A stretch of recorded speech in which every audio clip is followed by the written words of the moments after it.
go. Come on, something. Come on. Swing and a miss. There's a lot of fun. Don't throw it wide. Wow. Wow. Wow.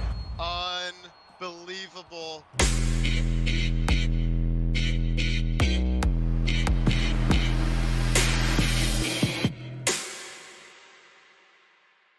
And then there were two.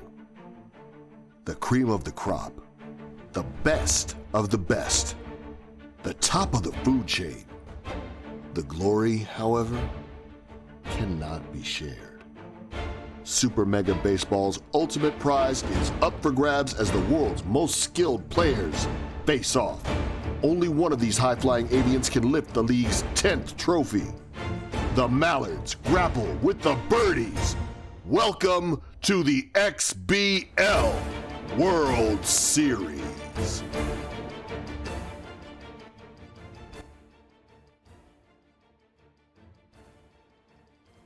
Good evening, ladies and gentlemen, and welcome in to a production of the Cross-Platform Baseball League. My name is Weaver for Prez. I'll be your play-by-play commentator on this, the last night of Season 10 here in the XBL. And I am joined, as always, by one of the co-commissioners of the league here in the booth, Dwayne. What a night for baseball, Dwayne. You and I were both just talking. We're so excited for this. Yes, indeed, Weaver. It looks like I'm coming through a little bit, or you're coming through my mic, sorry. So I'm going to get that sorted out. I'm just going to go mute for a minute and try and get that figured out. Apologies, guys. I didn't realize what was going on. All right, well, while we sort out those technical difficulties, I'll talk a little bit about what we've seen so far on night one, which was on Friday night. All domination on the birdie side, 2 wins. Last night, the script was flipped. It was all Luke. That has led the series to be tied at 2-2. We are essentially at a best of 3. Whoever takes 2 tonight gives himself, the 4th win of the series, is going to hoist the 10th trophy in XBL history. So a wild night is surely ahead of us. These are, if you're not familiar with these guys, Flurrabell placed 2nd in long ball voting this season. That's the award for the best hitter. Luke, he placed 3rd. So these are 2 of the very best. The ego has been bumped up from the regular season ego of 90 up to 93, at least for batting. It's going to be a wild night. Dwayne, where are we at with the technology here? Well, let's give it my best shot. You will go ahead and speak real quick. Any echo? Yeah, we're still getting echo. So I'm not sure why this is happening, but I'll get it sorted and I'll talk to Weaver in the background. All right. Well, as for pregame, we'll keep it a bit short. We may have a longer night ahead of us if they split the first 2 games. Game 7 will be tonight. This thing will wrap up tonight on your Sunday. So without any further ado, we'll cut away for a second here. We'll check in on the technology here. We'll also let the players know they're good to go. First pitch of Game 5 is coming right up.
All right, folks, Game 5 of the XBL's 10th World Series is upon us. It is all tied at 2 games apiece. Flurrabell will be the home team to start us off on the night in El Viejo. Now batting, and the first pitch, of course, will be to the reliable Nymphaceae, who has been money in these playoffs. First pitch is going to come from Avian Ace as the rotations have reset.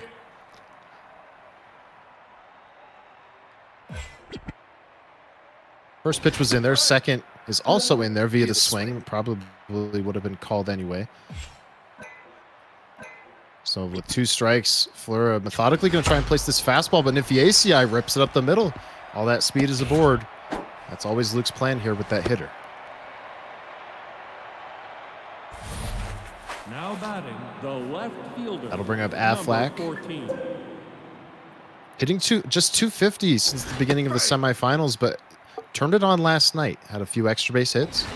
Cutter inside, hit hard. Fletchling cannot make the jump. It's into the gap. Pear Tree. He pursues it, gets it back in pretty quickly, and even with all the speed of Nfiaci, no one's going to score here. Perhaps Luke thinking that Fletchling had a chance to catch it. That was not the case. Platarinkos rips this one. Deep right field, and just like that, the Mallards strike first, and they strike for 3.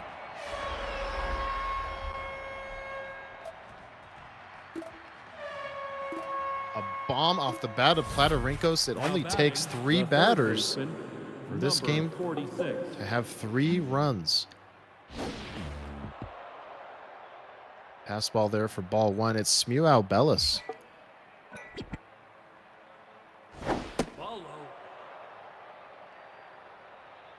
And falling behind 2-0 is Avian Ace, who has been roughed up to just begin the game. Strike. 2-2 count to Albellis. This one's softly hit, so this should be the first out. And the race is on for Flurrabell to see if he can regain neutral mojo. Number 44.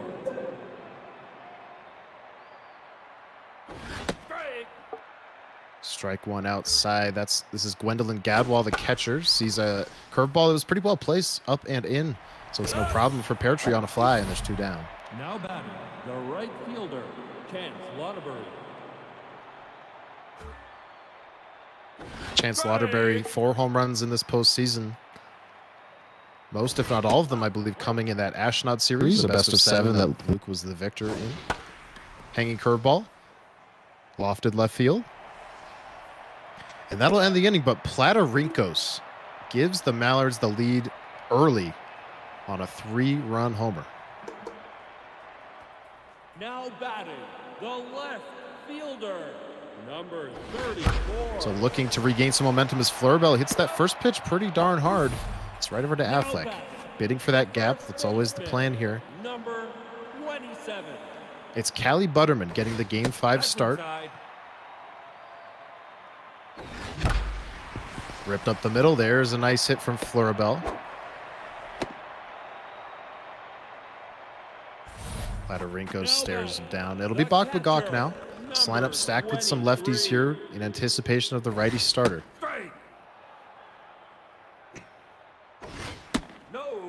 Butterman, a couple fastballs low, 1 in, 1 out. Ripped to center, but it's going to die, I think, just at the track. And if the ACI has to go all the way back, so well hit off the bat of Bagok, but no dice. Now batting,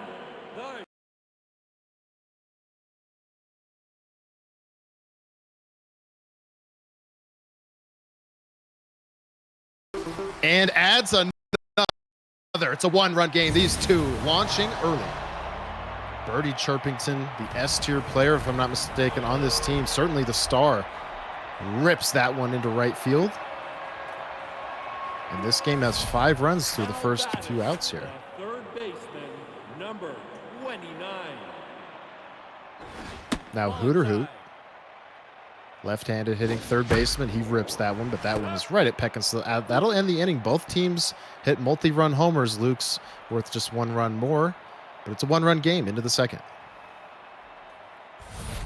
Now batting, the first baseman, number 77. So now Camille Peckin.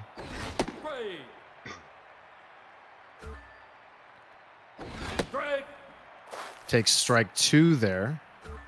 Luke stepping out for a moment. Avian Ace, again, looking to regain neutral mojo after that blow up in the first. Strike 3, and that'll go a long way. Big K Now there. batting, the second baseman, Big K indeed. It looks like I am now clear. Sorry about the technical difficulties, everybody. But yeah, Lots of explosion here early on. Sorry I couldn't join you for pregame, Weaver, but these two look like they're getting it started early. Yeah, an explosive beginning and an explosive play there from Chirpington, who hit the 2-run homer. Great dive in the hole there for the second out. That'll bring up Butterman in the 9 hole, the pitcher. Luke has done a great job in this series hitting with his pitcher. That one mislocated, but too hot to handle. Chirpington should have no problem here. So a very quick 1-2-3 inning and a good rebound for Flurrabell after the first. Now it'll be up to Luke to see if he can rebound on the mound. Yes, indeed. It's all about gonna be tightening up on the mound for these two. Home runs early are not gonna kill you because you know they both can score. Even though we're up here on 93 ego, almost as high as you can get in the game of Super Mega Baseball 3. That pitch down and in. Fleur went to go get it, but just got under it, so it's no problem for Nymphiaceae. So laid an egg, nobody aboard. Takes strike one, high and away. That's a spot Luke hit multiple times in the festivities last night, as well as that one. Yeah, Luke seems to be keyed in with his accuracy. The 2-strike pitch missed, so we'll do it again. It's low and away, and Fleur does a great job going down to get it. Tying run is aboard. Good swing by Fleur to push it right up the middle. From what I saw in the games last night, he was having a lot of trouble with Luke and his low velo, pinpointing that accuracy. But to sit back, put a good swing out, and shoot it right up the middle is always a good sign. And when runners are on with less than 2 outs, it's even better. That one just missing a good take there from Flurrabell puts him in a hitter's count. And now an even better hitter's count. It's 3-1. So Luke needing to deliver a strike cannot. And that's a big walk. So 2 aboard. Yeah, as I was lauding his accuracy, he loses Flurrabell quickly there for a big walk. Actually provides a decision here in the bottom of the second, almost, I think, for Flurrabell. I would think it would be unthinkable for him to be removed here in the second. Looks like he will remain. He's hitting 400 in his limited opportunities in these playoffs.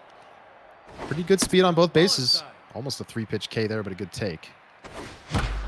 Rips that one, and this could be the double play ball Luke needed. Platarinkos completes it, and it is 2. So a couple hits in that inning, but the pitcher spot unable to produce. Yeah, that's always tough when you put a good swing on one with your pitcher like that, especially on 93. Goes right to the second baseman for an easy double play.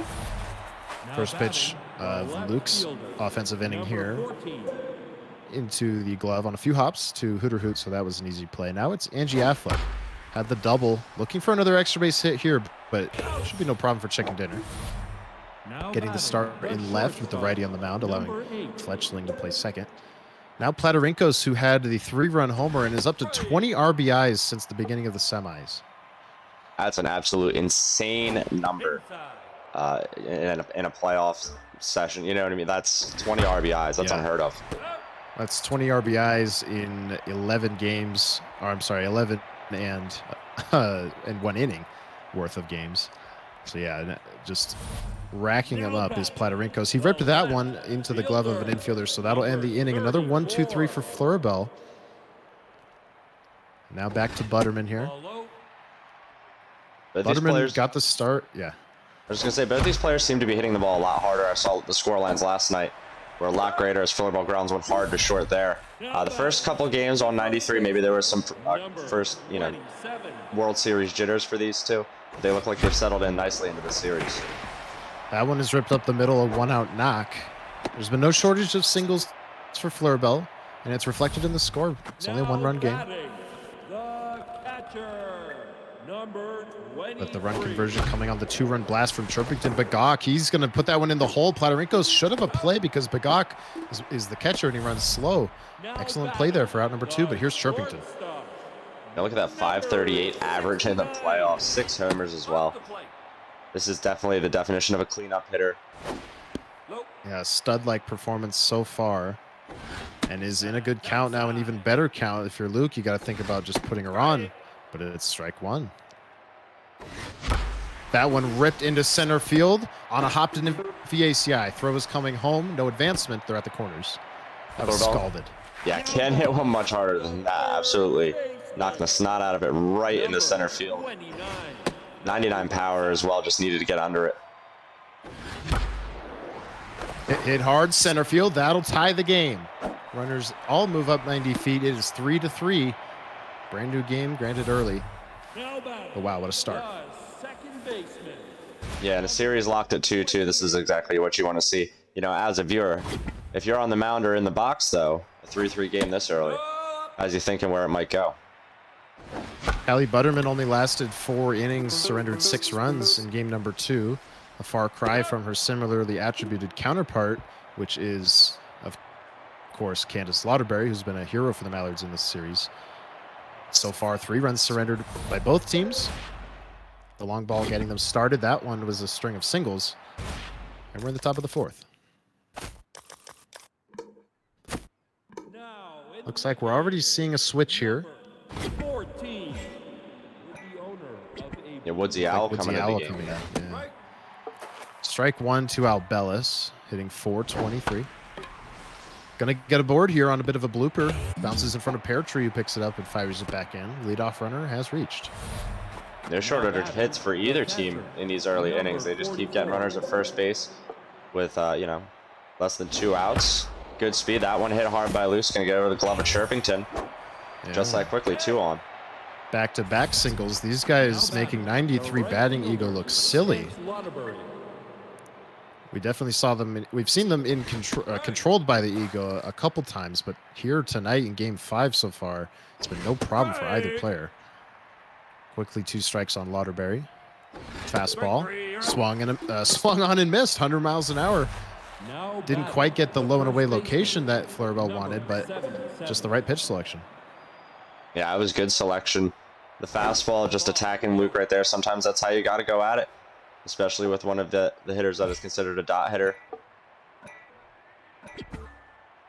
This one very well placed. Luke offered the swing, couldn't touch it. Same story there, but inside. So now a decision to make on 1 and 2. Looks like a cutter. Luke bidding for Bermuda's Triangle. It might go foul, and it does. It's Camille Peckin here in a big spot. 2 on, 1 out. Trying to go up the middle. Dinner dives. She's got it. She has 1 play, and she makes it. That's a productive out for Luke, moving the runners up 90 feet. But he does have to get a hit with 2 outs. He doesn't have a handedness matchup or anything. Flurrabell's showing, though, this inning that he's been pretty pinpoint with his accuracy. Staffy Danger, who swings through that fastball, so a strike away from keeping the game tied is Flurrabell. It's a big pitch from Avian Ace. He got Luke to swing at that curveball in the dirt. There's not enough speed to beat it out, and Flurrabell works his magic. Perhaps Luke thinking he could get under that, maybe shoot it over one of the infielders, but or just jumping at it early. It's tough to see him swing that far out of the zone. You're not really that used to it, but that 93 ego does make a huge difference in recognizing balls and strikes. These two, of course, if you're not familiar with them, easily 2 of probably the 4 or 5 best batter's eyes that you'll find in the entirety of the PvP community. That 2-2 was low, and there's that batter's eye here that runs the count full. Changeup just missing. That strike is in there. That was pinpoint. Wow, Luke snuck that in the zone. That must have been a cutter. Or no, he doesn't even have a cutter, just a 4-seamer. Right on the edge. So that earns the first out. This one ripped right field. I think it has the distance toward the pole. It does, and Beaky Bay has their first lead of game number 5. That's a huge home run for Flurrabell. You can't understate how hard it is to get to a fastball up in the zone, low velo or not, put a power swing, 99 power on it, just like that, put it in the right field seats. That was a very, very beautiful home run.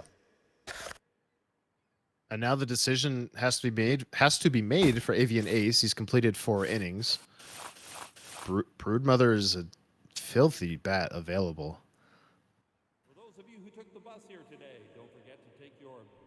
It's a right-handed starter on the mound in Butterman.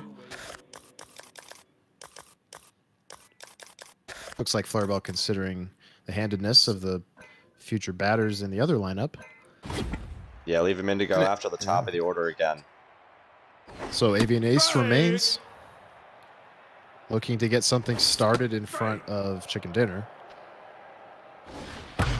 Swinging on that one, trying to bid for Triples Alley. Ranging over is Luke with his left fielder, Affleck. She makes the play. That was well struck by the pitcher. Yeah, that was a great hit out there into left center field. Just enough speed for Affleck, and it hung up there for just enough time to get under it. Swinging on that one, trying to go up the middle, and it is booted by Platarinkos. A rare miscue from him. That's going to be an infield single. That's also going to remove the mojo of Butterman in front of Turkey, who's perfect today. Number 27. Swinging first pitch, also trying to go up the middle, but this time Daffy Danger, she makes that play, and that ends the inning. But Beaky Bay gets one on the solo shot, I believe from Pear Tree, to take the lead. A crucial lead here as we enter the midpoint of the game. Yeah, Partridge, Pear Tree, one of that like sort of trio of hitters towards the bottom of Flurrabell's order that you don't usually see a lot of power out of, but they get a lot of gappers, a lot of doubles. But he, like I said, when he hit it, he really ran into that one nicely. Great to go to the opposite field like that and set yourself a nice one-run lead up. So Butterman's day is done. She completes 4 just like she did in game number 2. Does only surrender 4 as opposed to the 6 she surrendered in game 2. That was Maxine Quacks off the bench. 1 pitch, 1 out. Here's Nymphiaceae. Swinging first pitch as well on that one is Luke, and it's no problem for Al. 2 pitches, 2 outs. Avianese getting some favors here, extending his outing. Yeah, quick counts from Luke. He's got to be careful. Swings at another first pitch. Luckily got a single. Hit it very hard. A bit of a hanging breaking ball. Yeah. It can be easy when you surrender a couple outs very quickly. It can be easy to just sit back and take a couple pitches out of principle, but Luke ready to pounce on that curve, earns himself a single, and that brings up the dangerous Platarinkos.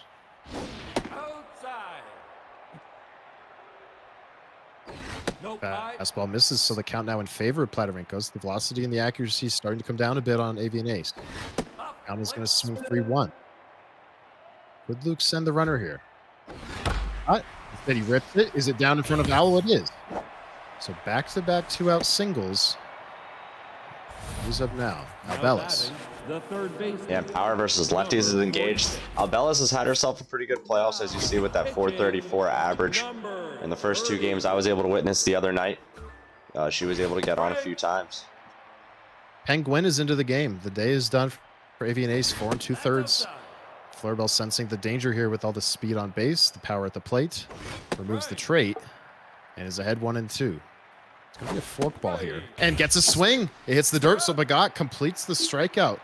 Another pitch, a little bit below the zone on a breaking ball that fools Luke. Great selection from Flurrabell, and he retains the lead. That was a great decision to go to Penguin there. Like you just said, take away the trade. I had mentioned power versus lefties was engaged as soon as Albellis walked into the box, and Flurrabell saw that too. Switched out his reliever, and the sequence was good, getting the fork ball low. That's not something you often get with someone with an eye as good as Luke's. The catcher, number So it's Chance Lauderberry Jr. into the game. off the plate. Left-handed pitcher. Stats this postseason have not been there for him. Facing Bagok. We'll see how Flurrabell juggles his lineup as he goes through this next time through the order. Now facing a lefty. That's inside. Quickly 2-2 on Bagok. 1 home run since the beginning of the semifinals. Bidding for one here, but it's going to die just in front of the track. No problem for Lauderberry. 1 down. The shortstop. Flurrabell seems to have the power swings timing pretty well on this low velo. Just a matter of time till he gets the pitch in once. Ball inside. Birdie Chirpington got the scoring started tonight for Beaky Bay. 6 homers in these playoffs. Hitting .550. Perfect so far tonight. 2 for 2. Looking to get locked in. And is going to get it done there. It's another bomb for Chirpington, the team MVP. Yeah, looking to get locked in indeed. That was another great stroke from Flurrabell. 422 feet out there midway through the stands in right field. Just a beautiful swing, and now he's brought in that lead. Now batting, the third baseman. The lead extends to 2. 29. Lauderberry got 1 out before surrendering that homer. Outside. Similarly statted to his sister Candace, who has been the Mallards MVP in this World Series, but Chance Jr. here has been knocked around a bit. And this one's caught by Nymphiaceae, so 2 down following the homer from Chirpington. If you ask a lot of hitters in and around the XBL and the AAA what they do to adjust to low velo. A lot of them will drop the contact swing, but as you can see, not Flurrabell here. He's dealing with the low velo nicely, timing up his power swing. It'll be interesting to see if Luke can switch that up coming out of the bullpen, but right now, Flurrabell looks keyed in. That's inside. Yeah, it appeared last night the low velo was going to be a significant problem for Flurrabell, but whatever the adjustments are, they appear to have been made. That's another hit up the middle. 2 are aboard with 2 out. Mojo down on Chance Jr. Now it's Peartree who homered in his previous at-bat. Number 51. Swinging first pitch, ripped it, but foul. The timing appears to be there. That one also ripped, but unfortunately for Flurrabell, it's right to Peckin. So that ends the inning, but that's 3 innings in a row where Flurrabell has scored once for a total of 5. The lead is 2. Flurrabell's getting the ball out of the yard as well. His power swing is really showing off tonight. He made a name for himself in season 8, and ever since, you know, seasons 9 and 10 as well, just hitting the home run, hitting the long ball, and that's what his game is here at El Viejo in game number 5. Both fork balls here from Penguin get no swing, or at least the second one didn't out of Luke. Switching to contact here, he fouls it off.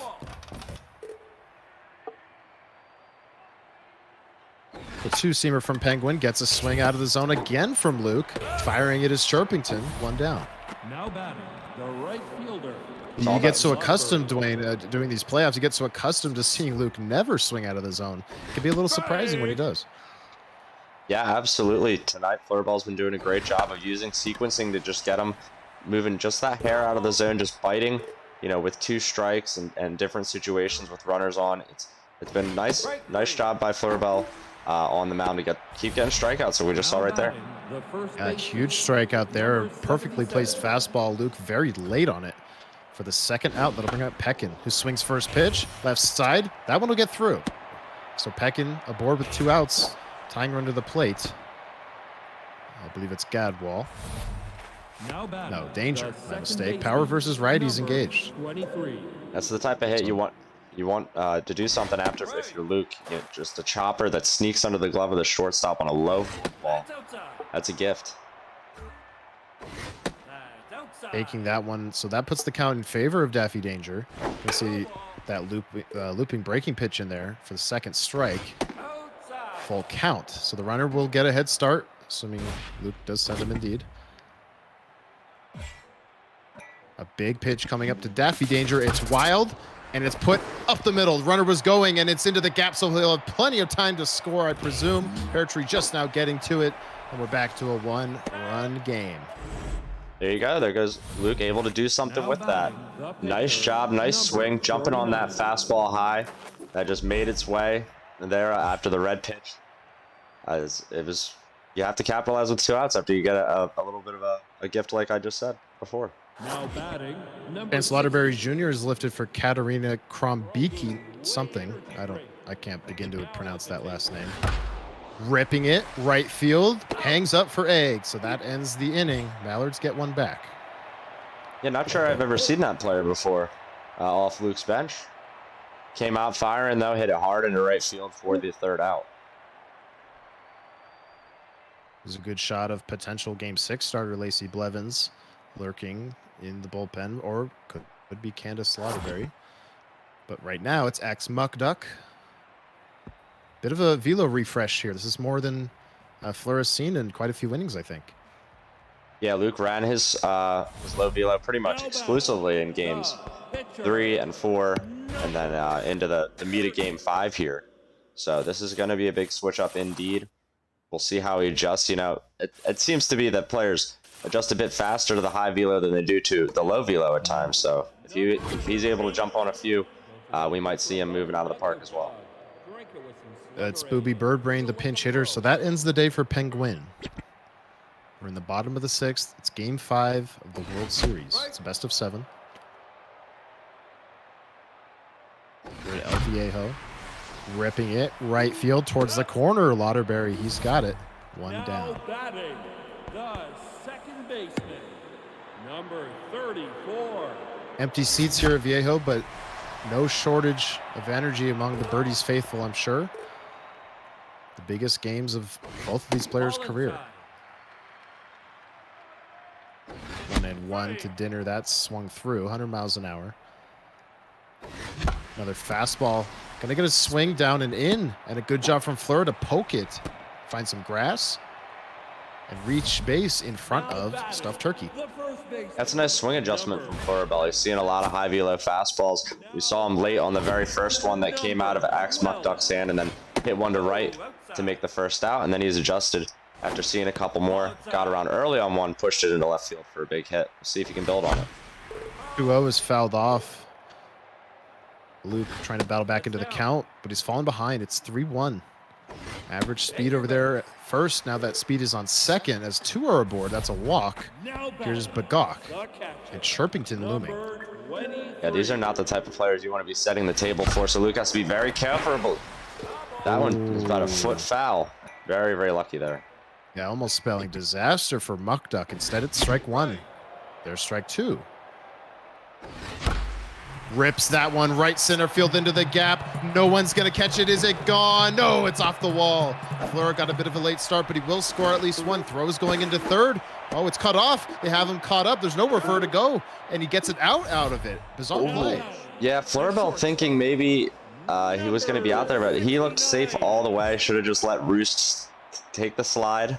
But either way, Luke is able to get a big out there. Gets closer to getting out of this inning, but not before that run scored, like you said. So yes, Flurrabell extends that lead back to 2. Still has a runner in scoring position, and his best hitter here, Chirpington, is going to be walked. Take your base.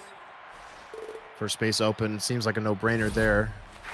That'll bring up Hooter Hoot, though, in a big spot.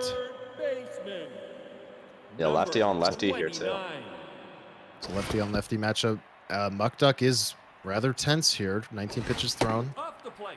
And he falls behind. The accuracy a problem in this particular inning. Now 3-0. A 4-pitch walk to load them. This could be the turning point in the game. Yeah, the table continues to be set for Flurrabell here as in the bottom of the 6th as he keeps walking up to the plate to great opportunities. That one is smashed. Gone! A grand slam, and it's 10 runs for the Birdies. Muck Duck. He cannot deliver here in relief. Jumped on by this middle of the order. And this game has been busted wide open. Woodsy Owl stepping into one, not the usual suspect. Axe Muck Duck has absolutely fallen apart here on the mound. 24 pitches, and now seems like a close to insurmountable lead. Anything can happen, though, here in the XBL World Series. Looking to go back-to-back. Maybe got a bit under it. She's calling for it. Leaps. She makes the play and takes away back-to-back home runs. But, Dwayne, the damage has been done. It's a 6-run deficit for Luke. And the Birdies 9 defensive outs away from putting the lead back in their favor after a night last night that was all Luke. Yeah, absolutely. These two trading punches with sweeps, on consecutive evenings to put us in this 2-2 position. And now the winner of Game 5 here will have a great advantage going into our next guaranteed game, Game 6. And we'll see if that's going to be Flurrabell. And if Luke can answer back, we might have a Game 7 on our hands this evening. That would be quite exciting. If the ACI behind, that activates Whiffer.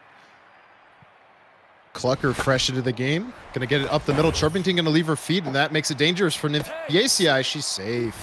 Even with the cannon on Chirpington, too much speed. So a good start for Luke in the 7th. Clucker has been the most effective reliever in this pen by far. I believe I saw Broodmother was into the game at first as well. It's a significant bat in the lineup. Ripped by Affleck. The first 2 have reached. Luke, one thing we certainly saw with him in the Ashnod series, the semifinals, he never gives up. No, he never feels like he's too far down. And 6 runs, it might seem like quite a few, but if he's able to build on something with the meat of his order up here, you can see he's got the bases loaded himself now. Almost thought about challenging with the speeding in the ACI, but he's going to take the bases loaded, nobody out situation with some big power bats coming up. Albellis, and then I believe Lauderberry on deck.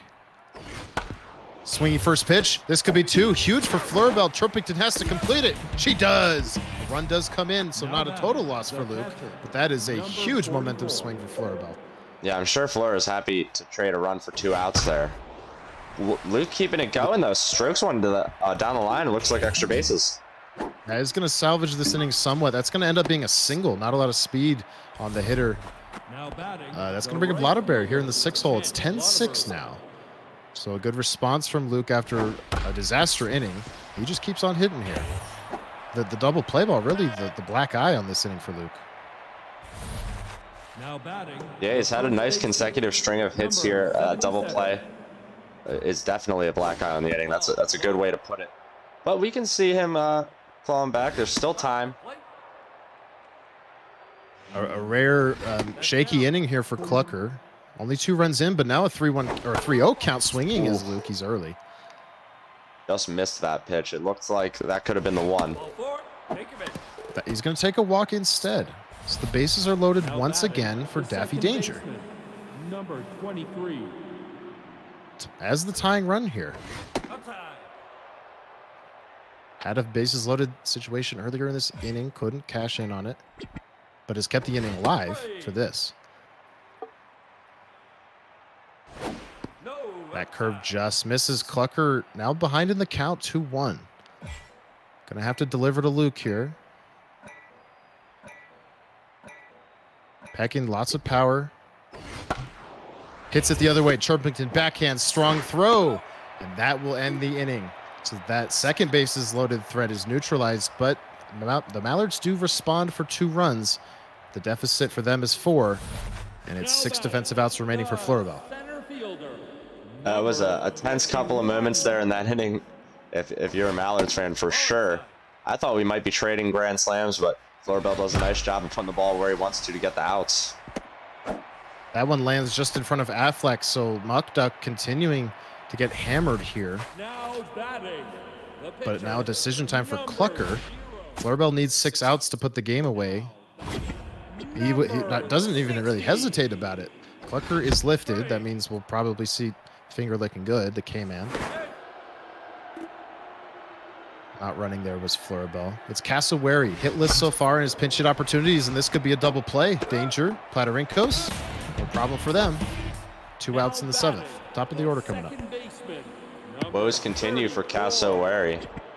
The danger's really been in the top of this Birdie's order tonight. He's been so productive as he crushes another one to deep center field. I don't know if that has the legs, though.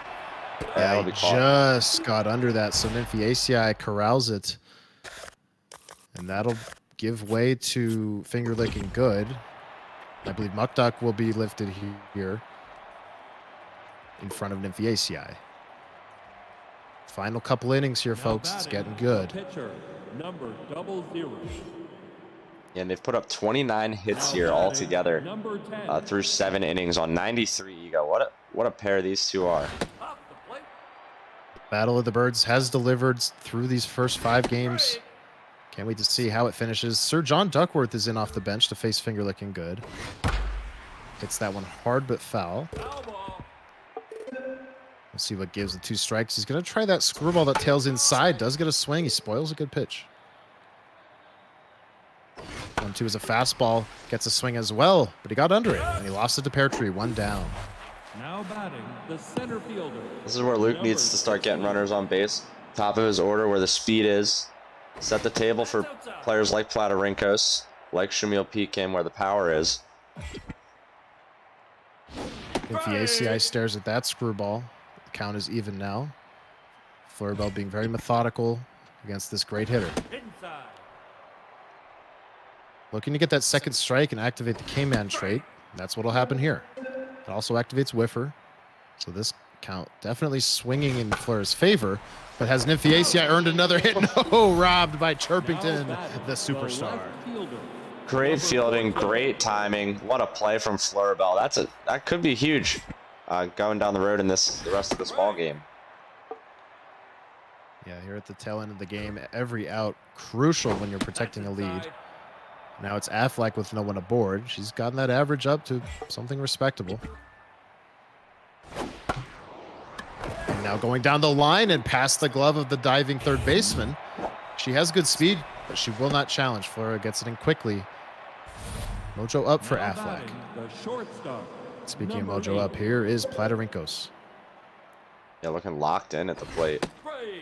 Just looking to turn on one mistake and change the outcome of the last part of this game, but he swings a hair out of the zone. Good pitch from Flura, gets the ground out. 3 to go for the birdies. That was a big 8th inning, a big situation there for Luke to maybe try and build on something with 2 outs like he did in the previous inning, but seems like the bats went a little bit quiet, and he's going to have to do it all in the 9th.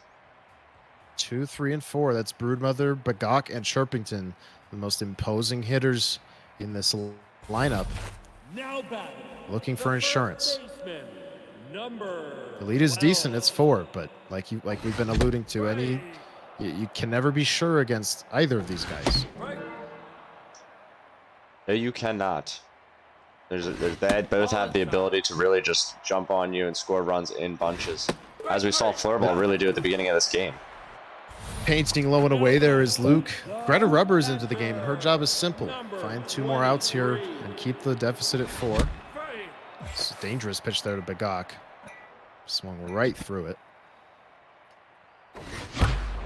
Rips this one, and there's one aboard in front of Chirpington. Here we go.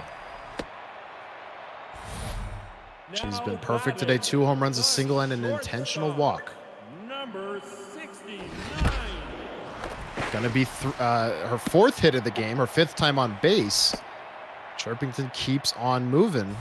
You would wonder how close she is to on fire mojo. It's pretty rare to see in the XBL on a position player. Here's Hooter Hoot. Yeah, at that point, you have to wonder what she's got to do to get to on fire having a night like this. Rips it, left field, Affleck. She's got plenty of speed, regardless of being locked in. It's no problem for her. That's the 2nd out, so it's up to Woodsy Owl, who hit the grand slam. Number 14. Could deliver a dagger here. Just one pitch. Yeah, 182 hitter in the playoffs is Woodsy, but he really got a hold of one just a few innings ago. Topped by Nymphiaceae, so Greta Rubber does her job despite a couple of hits. And we're going to the 9th, folks, here in Game 5, a pivotal Game 5. Someone's going to take that 3-2 advantage. Advantage right now, all in Flurrabell's favor. 3 outs to go. 46. And the job belongs to Finger Looking Good, who's through 15 pitches, now 16. Off the plate. And it's the tense Albellis. Strike. Strike 2 on a backdoor screw that activates K-Man. A big fastball coming. Swing and a miss. 1 down. Strikeout has really been Flurrabell's best friend here. We've seen it all throughout this series. It lies in his sequencing, along with his velo. You know, on 93 go, those fastballs are tough to hit, but he's been great with his placement. And when he's mixing the fastball and the changeup around, and the breaking balls in there, it's been a joy to watch. Gadball now with 2 strikes. Going to see a K-Man fastball. Is it in the zone? It's not. Just looking to get her aboard before only having 1 out remaining. Has a full count. It's another fastball. It's another K.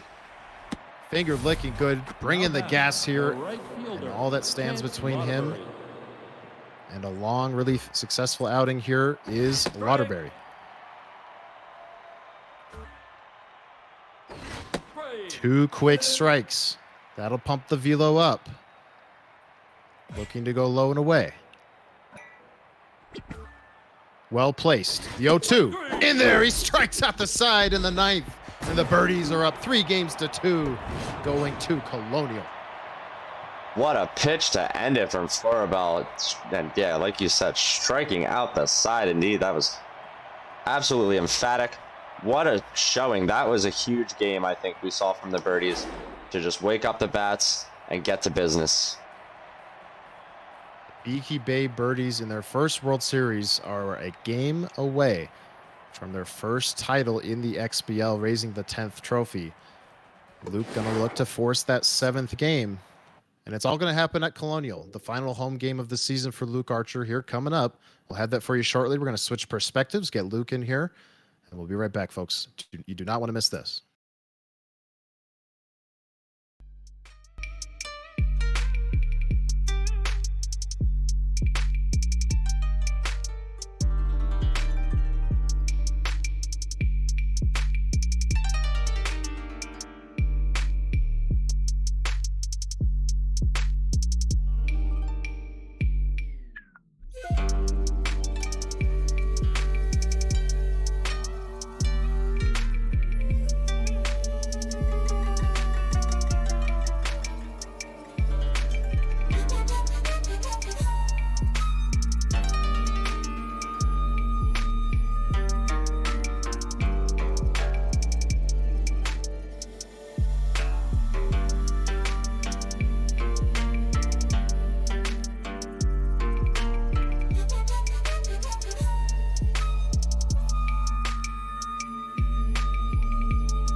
Here we go, folks. Game 6 of the 10th XBL World Series. The Birdies a chance to lift the trophy. Luke looking to take us to the greatest game in all of sports, Game 7. But first, it's Colonial Plaza. We're on Luke Archer's perspective here. And who else but Candace Lauderberry? Yeah, Candace, who put out a showing last night on the hill, coming in for the other injured starter in Game 4 and also starting Game 3. I didn't get to witness all the games myself, but from what I saw on the box score and what I was able to witness, it was masterful. First pitch surrenders a hit up the middle. And yes, masterful, certainly in the second game. Was great for most of Game 3. Did get knocked around a bit at the end. But here in Game 6, needs to be masterful again, or it's curtains for the Mallards. This could be 2. It's very hard hit, but it's right to danger. Has to spin a bit. And Platarinkos takes his time. The leadoff single is erased. Yeah, the double play has bit both of these players greatly in this series. Among all 6 games, it's probably the bane of the power hitter's existence, if you ask me. Candace Lauderberry looking for another gem, looking to hand the ball presumably to Lacey Blevins in a Game 7. But that is neither here nor there. It's only the first inning here. 2 outs recorded. 1-2 misses. Contact versus lefties is the trait for Bagak. Full count. Luke working a bit slower, more methodically perhaps here to Bagak. Delivers a good fastball, but an even better swing from Flura, trying to go for the gap. Affleck cuts it off, but boots it a bit. Bagak can't run very much, but even he can slide in there with a double. How big is that double play? Yeah, that could have been, 1 run if that batter didn't roll into the double play. Perhaps they got on base, could have been 2 runs, but that we may never know. Bagak on second base, though, with 2 outs. And Flurrabell last game able to adjust well to the low velo. It looks like so far in the first here, he's still hitting it pretty hard. Induces that swing on a changeup there from Chirpington. The ever dangerous Chirpington grounds out. So 2 hits for Flurrabell, no runs. A better start versus Candace Lauderberry than perhaps we saw last night. And now Nymphy ACI leading off for the Mallards. A couple of green teams going at it tonight. Articuno gets the ball in what could be the biggest game in franchise history. Softly hit, shortstop Chirpington, no problem. 1 down. And with the righty on the mound, Chance Lauderberry moves into the 2 hole. Probably swapping with Affleck. Chirpington, she dives. She makes that play and dropped at first by Broodmother. That is huge, not only for letting the runner aboard, but for mojo purposes. Yeah, that is not what you want to see early on in these ball games. A little bit of those SMB shenanigans. And there goes Luke with the steal. Let's see if he gets in there. He got in with a good jump. So from bad to worse. Yeah, the Steeler trait helping there. Chirpington makes the tag, doesn't have to throw it first, but that's an excellent play to erase that runner. Great patience from Flurrabell.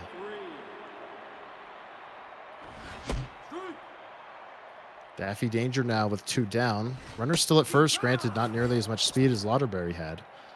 Quickly behind 0-2, there goes the runner. Luke pops it up.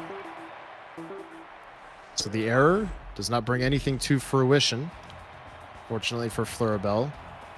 And we'll see what the exact effects of the mojo rating on Broodmother are as we go forward.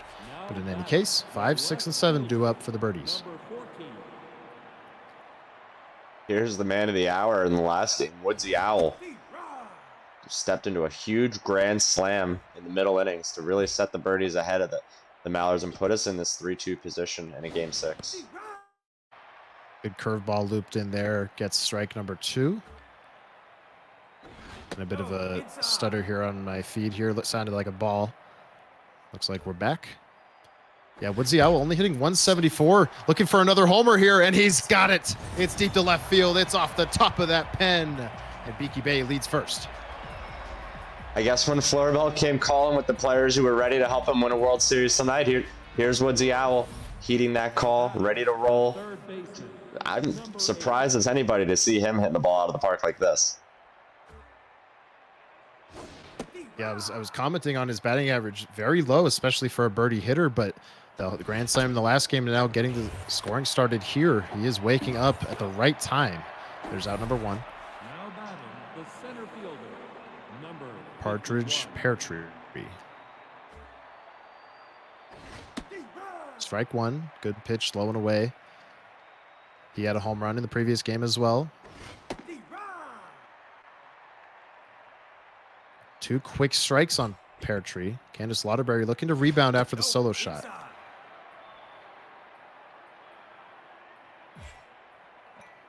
Considers his options here. He decides on high and away.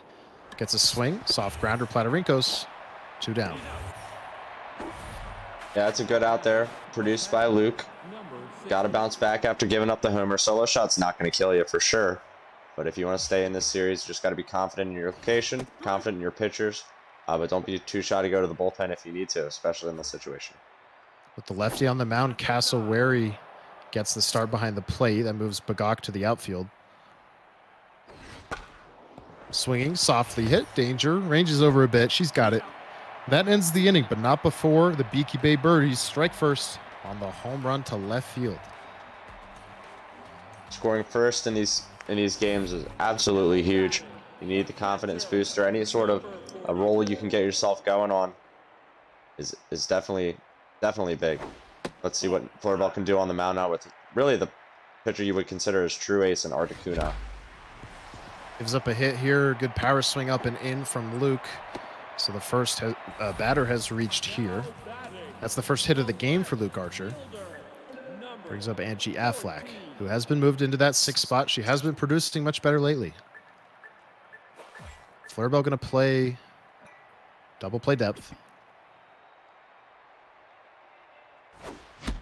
Swinging right through a forkball there is Luke. Not much speed at first. Affleck rips it over the glove of Chirpington and into the gap. So we'll see that speed come into play. Probably doesn't have the wheels to make it home. Peartree does a good job recovering, but a good start to the inning for Luke. That's a great start to the inning. 2 runners in scoring position with no outs. P. King can now look for something to hit. I wouldn't be surprised if Flurrabell might go for the intentional walk. Luke swings at the first pitch anyway. Looks like he's going to get the RBIs. Yeah, expanded the zone a bit, and it pays off. There's going to be a play at the plate. No, she's in there, and it's a lead for the Mallards. Great response after giving up the homer last inning to come in here in the second and score 2 runs. Luke stays aggressive. It's going to burn him here as he flies out. Bluffs the tag up. There's 1 down. We're getting to the bottom of the order here. It's Candace Lauderberry, who had 3 hits in one of the games last night. Takes strike 1.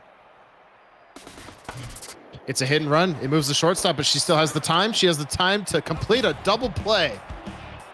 Luke had the right idea, just a better play from Chirpington. That's a great play from Chirpington to realize, Flurrabell as well, to realize he had the time to get the runner at second. The runner at first, usually a non-issue when it's that pitcher running with 30 speed, so it was nicely turned.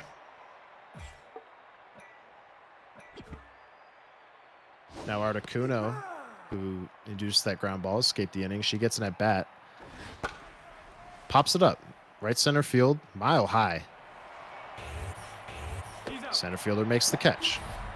So back to the top of the order. Bases clear, 1 down. Chicken Dinner. No home runs yet since the beginning of the semis. It's a prolific hitter in this lineup. Does have 7 RBIs, good batting average, doing her job. Not going to do it here, though. That's the second out, both putouts by Nymphiaceae. Yeah, Flurrabell getting under those balls, big pop-ups, trying to end the drought with Chicken Dinner. You can tell he's just missing them, though, when they're going that high in the air. He's trying to key in on Candace Lauderberry. He's just a hair off. And here's Broodmother, who's tense because of the error. That one maybe chased a bit, and it's going to be an out. So 3 outfield putouts.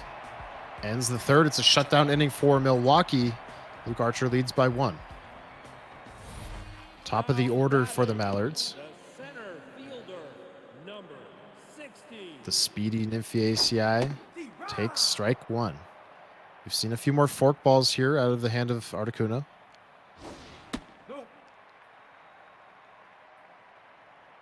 That changeup missed. This fastball's in there. That activates whiffer. Luke doing his signature step out there. Hammers the 1-2. And a mistimed jump, or an ill-advised jump, rather, is going to reward Luke with a single. Now the leadoff runner's on. This is big for Luke to try and put the foot on the gas and keep it there after taking the lead last inning. If he can build on something with the top and middle of his order right now, that'll go a huge way to pushing this to Game 7.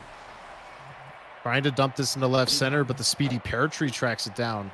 So 1 pitch, 1 out recorded on Lauderberry. That's huge. It's a big bat neutralized. Here's another big bat. The A+ rated shortstop, Platarinkos. There goes Nymphiaceae, and she's in there. Picked a good pitch to run on. That looked like a curveball. Strike 1. Good aggression from Luke on the base paths. Runners in scoring position now all of a sudden. Swings through the fastball, triple digits. Makes contact on this one, and it's up the middle. Chicken Dinner makes a great play and gets the out. Runner has to hold it third.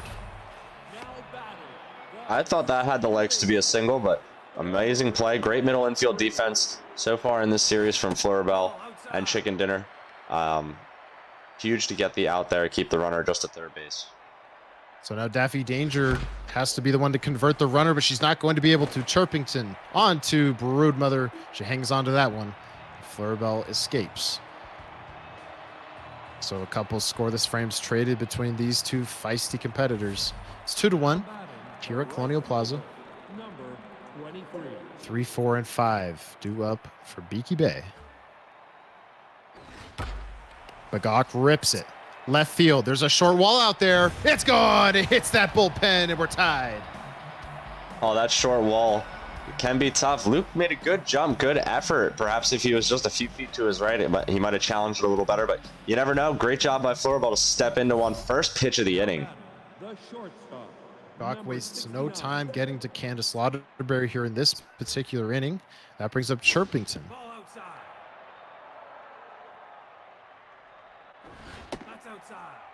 And falling behind on Chirpington is Lauderberry. That one just clips the zone low and in.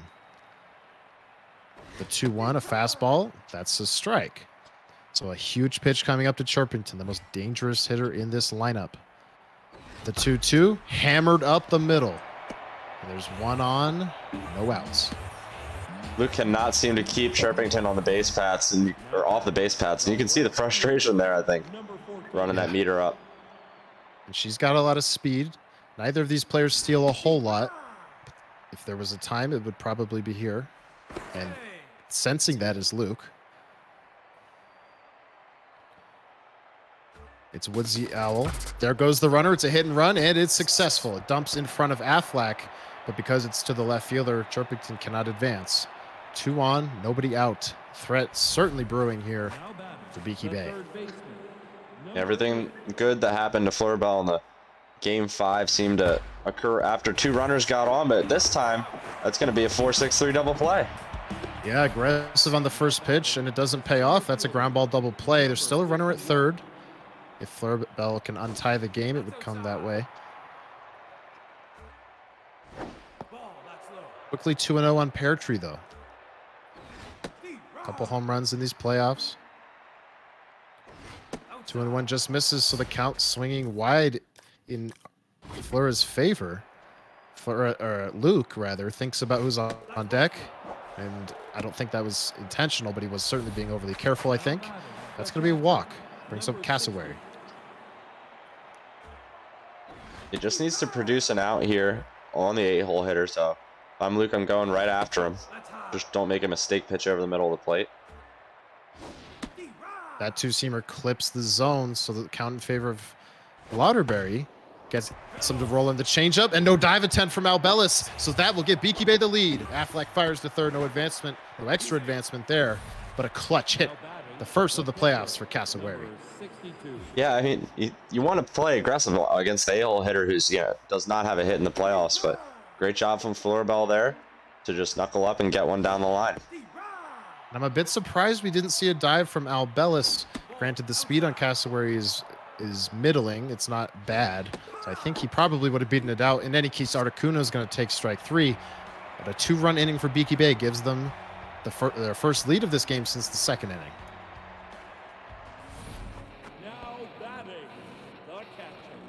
We've seen Luke with some bounce back innings, some responses. Will we see it here? It's 5, 6, and 7. That's Gadwall who's going to ground out here on a hop, sharp hop to Chirpington. That gives way to Affleck. This is the danger part of Luke's order, or a bit, maybe the end of it, the 6-hole hitter and Affleck, but just got great stats, outside pitch. You want to utilize it against a high velo pitcher like this, and that's a good stroke by Luke to send it right up the middle and get the runner on base. She has been red hot since the beginning of last night. That is the case here as she earns her second hit of this game. One aboard with good speed. Will we see Luke try and test the arm of the catcher? Here's Peckin. A couple home runs in these playoffs. Hammers that one into the left center field gap, and watch Affleck run. This game is going to be tied. Woodsy Owl just now getting to it. Peckin slides in. It's 3-3. Nice double from Luke in your home field. Colonial got to take advantage of those big gaps. They'll provide you with an easy double, sometimes even a triple if the speed's right. So and definitely will get a run all the way around from first base. 3-3 ball game here. Bottom of the fourth, game 6 of the World Series. Bidding down the line and successful. That'll score another. Milwaukee reclaims the lead. Going for 2 is the hitter there. Back-to-back doubles. It's 4-3. Luke's starting to hit the ball well, and with the bottom of his order. This does provide him a decent decision. Does he take out Candace now? I think maybe the decision certainly altered by the fact that he now has the lead. May have been a different decision. Candace Lauderberry blasts it right field. Caught on the track. Luke alertly takes third here. That was almost disaster for Flurrabell. Yeah, I couldn't believe my eyes. He put a great swing on it, sent it all the way out there, but Bagall caught it. It looks like just over the wall. Tense now is Articuno. The lines are guarded here after that one, or a couple batters ago, was snuck down the line. Shatters the bat, trying to dump it into right, and does. The lead is 2. Chicken Dinner unable to get to the spot. One of those balls where, in hindsight, you need to dive, but it can be very hard to judge when you're in the situation. Waterbury, he's going to follow it up. The hits keep coming for Milwaukee. There goes if the ACI to third. She's in there, and alertly Luke takes second. The base running clinic is on right now. Yeah, and the speed being utilized really well. Luke getting great first to third there, and Flurrabell throwing to third allows that trailing runner in Lauderbury to be in scoring position. They got a ton of speed. Both should score on a single. It looks like it should be an out. Yeah, not going to find it there. He swung first pitch, grounded it easily to Chirpington, but a 3-run in for Milwaukee puts them up 2. Now about halfway through regulation here. We're in the 5th. This has been a good one. Several lead changes. Number 34. Flurrabell in the substitution screen, but definitely not taking out chicken dinner, I wouldn't think. Candace Lauderbury got the vote of confidence from Luke to stay in the game when her at-bat came up. Maybe not having too much faith in what lurks in the bullpen. Confidence indeed, too. Put one all the way out to the warning track. Strike 2. So the count even. This one going to be just a hair high. No chase offered. Both players with exceptional batter's eyes. Fooled them a bit perhaps on that changeup. We haven't seen a whole lot of those. It's been mostly fastball out of the hand of Luke. That one was well timed. Got him to softly line out to second. Here's a curveball. Successful. Quickly head 0-2 on Broodmother. Great pitch from Luke there, really catching the corner with the low curve. And struck her out on 90 miles per hour, high and away. Broodmother retired there. Here's Bagok. It's tough Locked to catch in up. is Bagok. I was just gonna say it's tough to catch up to even a 90-mile-an-hour heater after you see a couple of curveballs that really are painting the corner that Luke threw before that. So good sequence from Luke to set up his fastball well. If he can continue to do that, that really helps the low velo work. But Candace is starting to tire out at 62 pitches here in the 5th.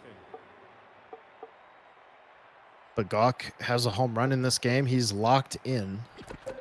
And after a small pause there, he's ready to go. First pitch from Lauderbury. Swing and a miss.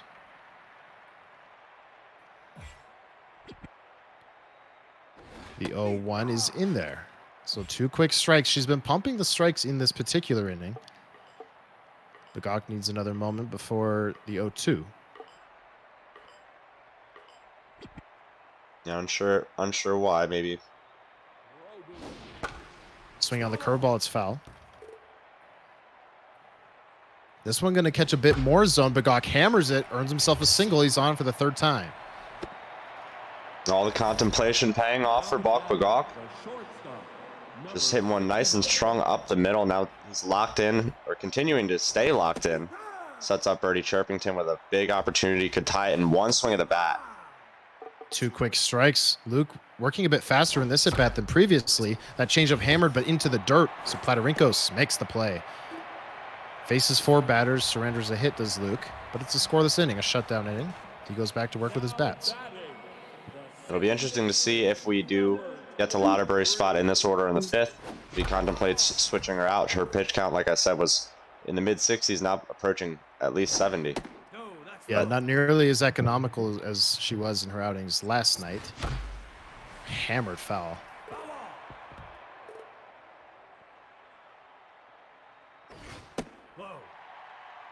Count now even at 2. Danger steps out for half a second here before the next pitch from Articuno. Fouled off.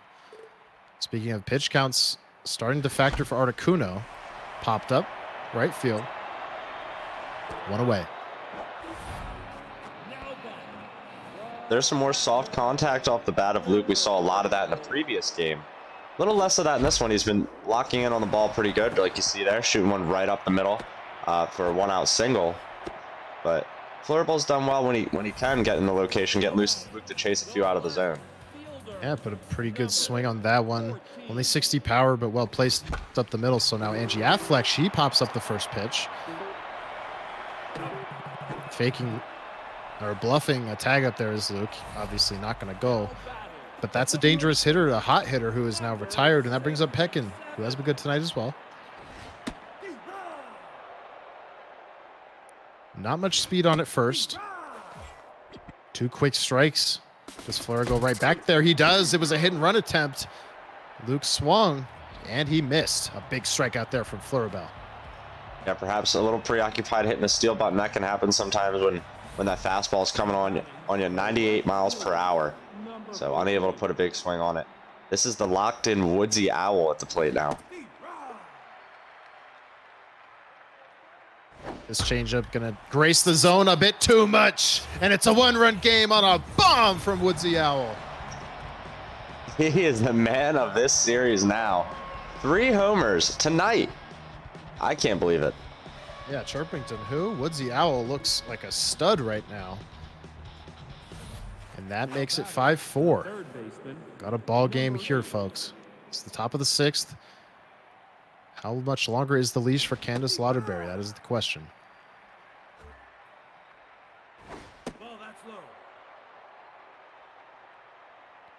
This one's going to miss high and away here, so 2-1.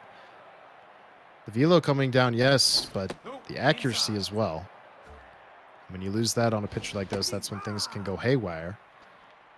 A big full count pitch here to Booby Birdbrain. Luke going to try and be fine here low and away, but doesn't want to miss. And now a pause.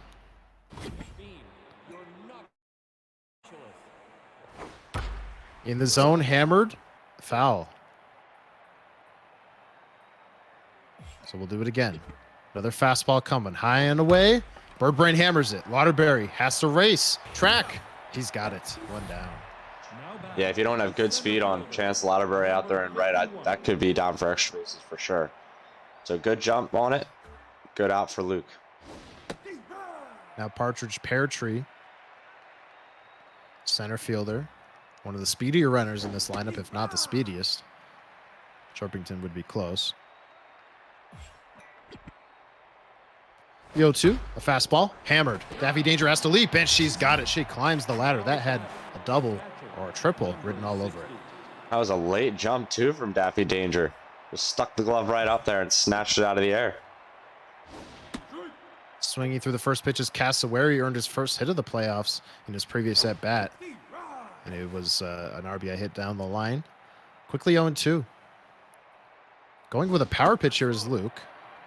Spikes it to 91 miles an hour, but misses. Now takes something off. Peckin. She's got it. But Beaky Bay gets one back on the home run from the man of the hour, Woodsy Owl. It's a 1-run game. Yeah, these two definitely trading punches in this Game 6. Flurrabell's looking to clinch his first title. Luke looking to stay alive, push it to Game 7 where he could clinch his first title. So we will have a new champion tonight either way.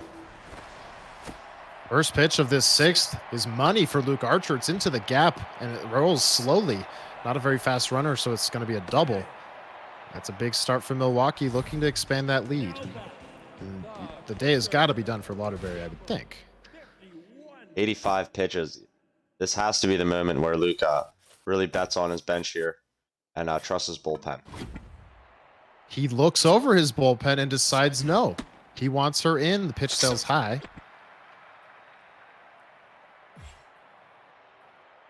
And is the day done for Uno? That's another question.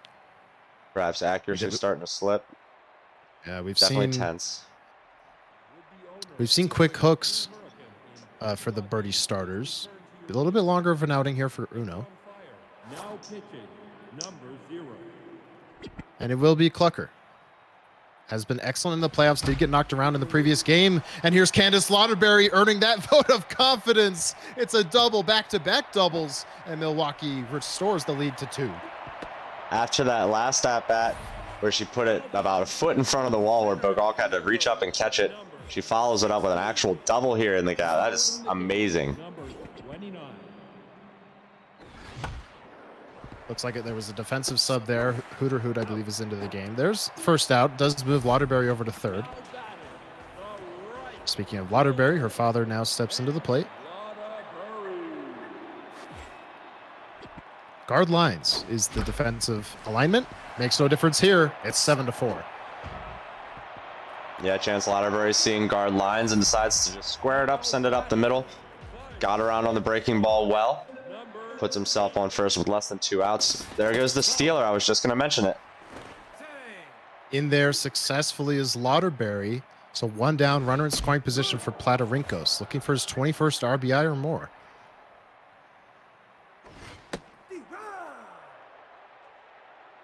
A 1-2 count. Clucker looking to regain some mojo. And the guard lines isn't going to pay off here as that vacates that hole there. Cooter, who was not close to it. So it's a hit. Luke is just trying to broaden that lead. It could have been, for sure. Swinging curveball, and this could be a blessing for Flurrabell dinner. Chirpington. And that ends the inning. A 2-run inning for the Mallards, but could have been much worse. That was a huge double play. Maybe, maybe that challenge now coming back into focus right after we brought it up. But there's the double play. Once again, it's been the bane of the power hitter's existence.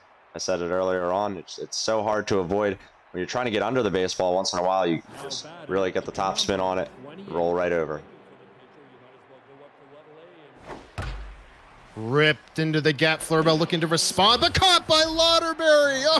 Oh, I thought that had no chance of being caught. What an amazing catch. He caught that about an inch off the ground. The timing, that ball was screaming out there. And I know he was locked in after the fact, so I'm not sure if that factored into the play. I'm going to say no, but still, an incredible catch. And Chicken Dinner needing a moment here. Candace Lauderberry staying in the game. We did see Luke looking for a substitute here, but he can't just yet. Maybe not liking what he saw in that hard contact. Luke leaves her in. First pitch in there to Dinner.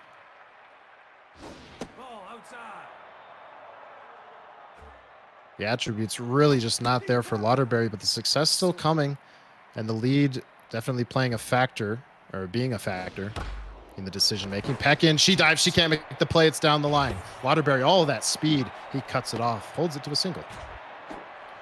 That was a screamer in its own right. Lauderberry not anywhere near it to dive for it and catch it there. Just a good way for Flurrabell to get on base with less than 2 outs. He's got some good speed in the leadoff hitter, but a tense broodmother at the plate. Or roost broodmother, excuse me. Quickly ahead 0-2 is Candace Lauderberry. Runner goes. It's a hit and run, and it's successful. Into right field, Flora will go first to third, and the tying run steps to the plate. Who else but Bach Bagok, one of several heroes tonight. And it looks like we will see Old McDonald. Closer coming in with tense mojo. Has the pitch selection that Luke has been leaning on in this series. More accuracy than what was being left out there with Candace Lauderberry, though. I would assume that's the reasoning. Swinging through that one is Bagok. Huge moment in this game. Good speed at third, not at first. But the count 3-1, and a good take from Flora loads him up for Chirpington. Oh my. We'll see if this was the right decision for Luke to bring in a tense pitcher and loads the bases immediately.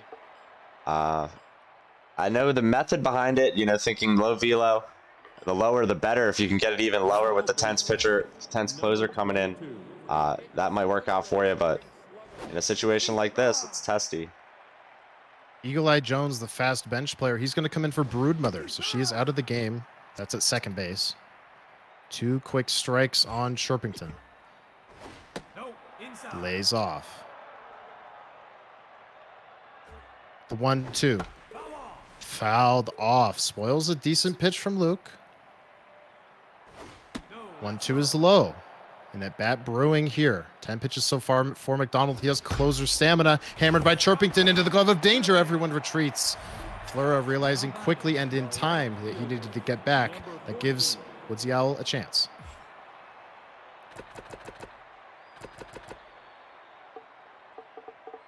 Can't be thinking Considering of his options here. Yeah. I was gonna say, can't be thinking of pinch hitting Woodsy here. No, certainly not. 2 home runs just in this game, 3 on the night.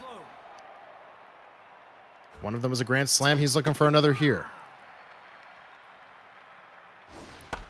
Swinging down the line, stopped by Peckin. She's got a flip to McDonald. No, she takes it herself, and she's got it. That Wow. keeps the deficit at 3 for Beaky Bay. I think Luke ran over there manually. He wanted to take it himself all the way, Yeah. beat him in the foot race. Just don't leave it up to the pitcher. That's a huge decision. Could pay off miles. After all that, it turns into a scoreless inning. It's a 3-run ball game. Luke lines this one into Woodsy Owl's glove. Now batting, the left fielder, number Angie Affleck now. 15. Now in the game, Stuffed Turkey is in at first in place of Eagle Eye Jones, who was the pinch runner. First pitch swinging. Finger looking good. Working efficiently here in the 7th. now batting, the first baseman, number 77. So now it's up to Peckin. She takes ball 1. So it will not be the coveted 3-pitch inning. Swung through that fastball a bit late. Expands on a changeup. Good pitch from Fleur. What does he do with K-Man? He pumps the heat, but it's misplaced, and it's put in the gap by Luke. Peckin going to round first, go for second, and that's a 2-out double.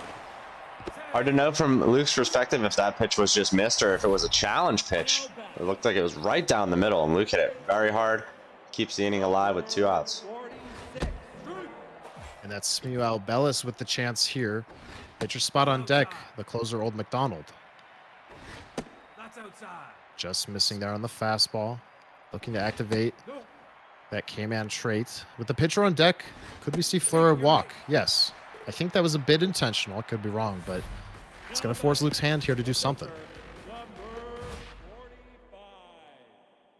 Has 3 relievers remaining, needs 6 outs. I would think, Dwayne, I would think it's an obvious choice, but no, I'm wrong. He's going to go with Old McDonald. Yeah, I mean, he's been trusting his pitchers so far. He trusts Candace throughout the game. Who knows what Old McDonald could do here at the plate. Runners were going, and a bit of hesitation from the catcher is going to earn the double steal. But it was in there, so quickly 2 strikes. Oh, my goodness. You may never see an earlier swing for the rest of your life. That ends the inning. Yeah, button swinger problems, I guess. Something I don't know much about. But that's a big out there for Flurrabell on the mound. Now Luke has to come out here and do his work with Old McDonald, who just whiffed himself to neutral, it looks like. So a bit of a velo accuracy refresh. It doesn't matter here. It could be gone. It is. No jump offered from Affleck. Would have been close, but it's Hooter Hoot who makes it a 2-run game.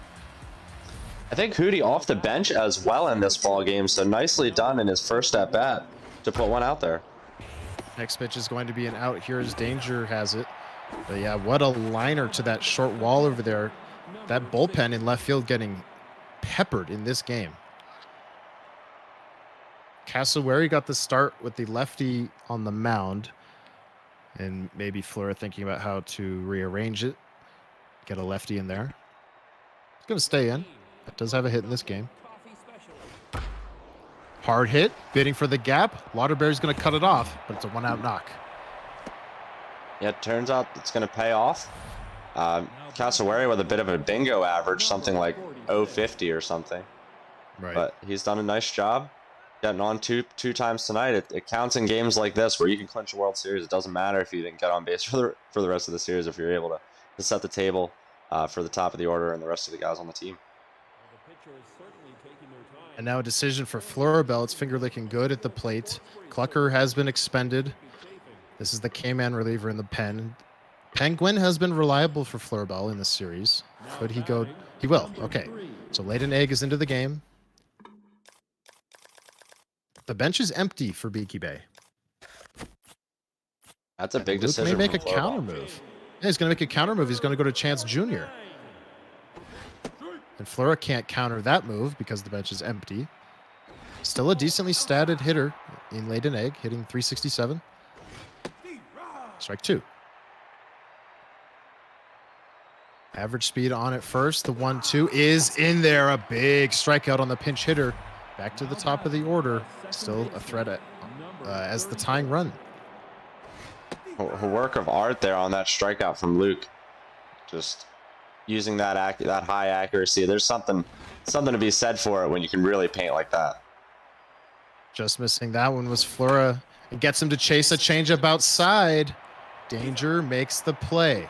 Luke Archer, 3 outs away defensively from forcing Game 7. It would be huge here to add any insurance runs in the bottom of the 8th inning against Penguin. Nymphaceae, Lauderberry, Platarinkos. Luke's lineup, perhaps the most intensive as far as pronunciations go. Bagok in behind the plate, laid an egg out to the corner outfield spot and right. And it's Penguin into the game. Ball outside. The lead is 2 for now for Milwaukee. Luke gonna want to do everything he can, give himself more security. We're headed for a very tense 9th. Pops this one up. And that's big for Flura. Assuming he gets there, he does. That keeps Nymphaceae off the bases. Yeah, looked for a second like it could have been one of those ones that drops right at his feet. But good catch by Paratree. Secures the out. Penguin to Lauderberry. Has cooled off a bit in the series, but has been great in this particular game. And is way ahead 3-0. No green light and no pitch to swing at, honestly. So he's going to take a 4-pitch walk. Yeah, the walk puts the stealer on base. Don't be surprised if he just goes. Flurrabell might be a bit more mindful. Yeah, there's the pickoff. Yeah, certainly expecting it. And how could you not? Big speed and the stealer trait. Swinging his Platarinkos. Caught by Chirpington. That may have saved, I think it definitely saved a run. Yeah, they looked destined for the gap. Great reflex from Flurrabell just to catch it. So now it's up to Daffy Danger, who's tense in this lineup, a rare sight. Next pitch from Gwynn on the 1-0 is outside. Anything in the gap or down the line is going to score Lauderberry, I would think. Pickoff attempt, he's not going. The whip is 1.5 for Penguin in these playoffs. Chirpington has to make another play, and of course she does. She has been money. Here we go. It's the 9th inning. It's 2, 3, and 4. The big bats coming up for Beaky Bay. Yeah, and if you're a fan, you got to be excited because here we are. Luke's 3 outs away from forcing the Game 7 tonight. Ball 1 to Turkey, who's in the game for the recently tense Broodmother. So it's a lefty-lefty matchup. And the count in favor of Lauderberry Jr., it misses. The 2-2, swing and a miss, 1 down. Now batting, the catcher, number 23. Bagok blasts it. Center field. Deep. Gone! Just over that yellow line. It's a 1-run game. Here comes Chirpington. That was not what you wanted for Luke. But he's got to just gather it up and go right after Chirpington. Maybe you put her on. I don't know. It depends on maybe how the first couple pitches of the at-bat go from Chance.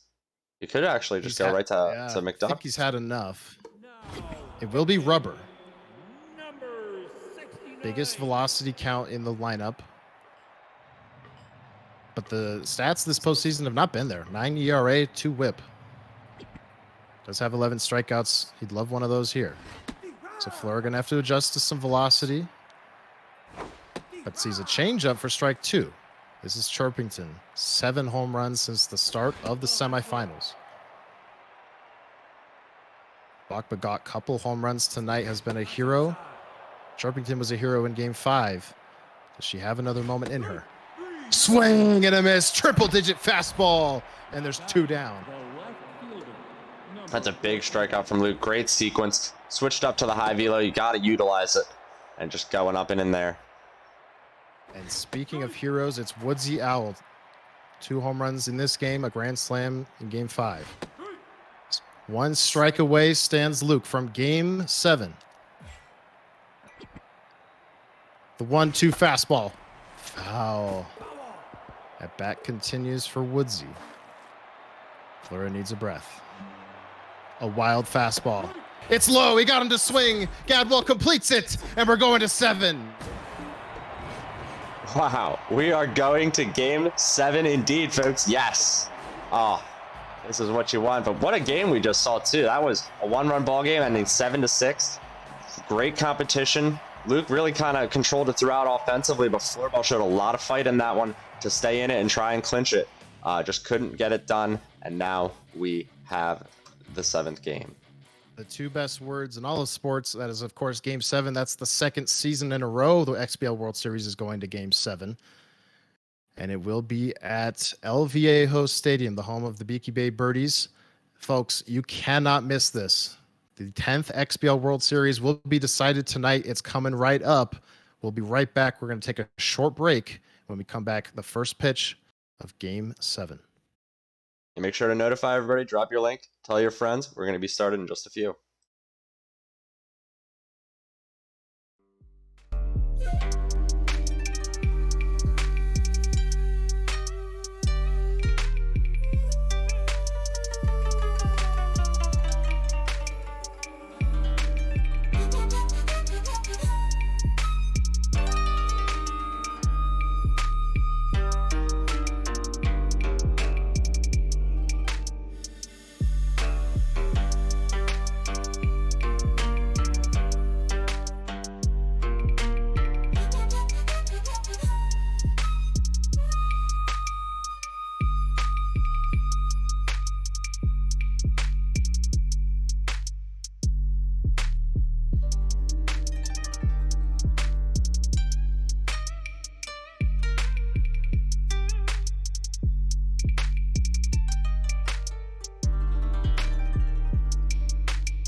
All right, folks, it's time. It's game 7, and it's from El Viejo.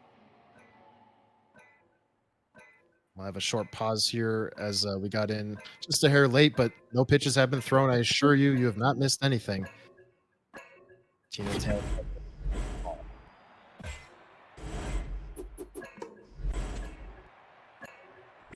Timer a bit low, but getting it up. I'm Feather, and we're underway. This decisive game 7, the 10th champion in XBL history, will be crowned in just a few minutes. Presumably, you never know how long these things can go. 2-1 is in there for 2-2. And the whifter activates for Nymphiaceae. Ripped center field. Pear tree. He's got it. There's the first out. Now batting the left fielder. Luke hitting one hard to start things off, but no dice there. Tailfeller's got a lot of velo. That's been a common theme among the birdie starters in comparison to Luke's low velo. Angie Affleck is trying to stay hot, but it's tracked down by Pear Tree. A good play there. 2 down. Number 8. So now Platarinkos, he had a 3-run home run to start tonight. That was in game number 5. Rips it down the line. It's down. He'll bounce around in the corner. He's got great speed. He'll have an easy double. There's a runner in scoring position with 2 down here to kick off game 7. That's exactly what you want to do here early in a ball game. Big extra base hit. We'll see if Luke can get him across now with a hit. He's got decent speed. And Albellis has been one of the more successful hitters in his playoff run. Smew Albellis. Power versus lefties is the trait. But behind 1-2. Tailfeather has been decent in these playoffs. Going up the middle is Luke. Chicken dinner dives. Saves a run. Big play there. That is not the first run she's saved tonight. But starting things off in the first inning, saving one is huge, especially in a game 7. It's no more important game, no more important time. The counter to Tailfeather is Miss Lacey Blevins. Bit of a hero in the semifinals against Astronaut's Coupon. Pitched okay in game 1 of this series. Diving stop danger. 1 out.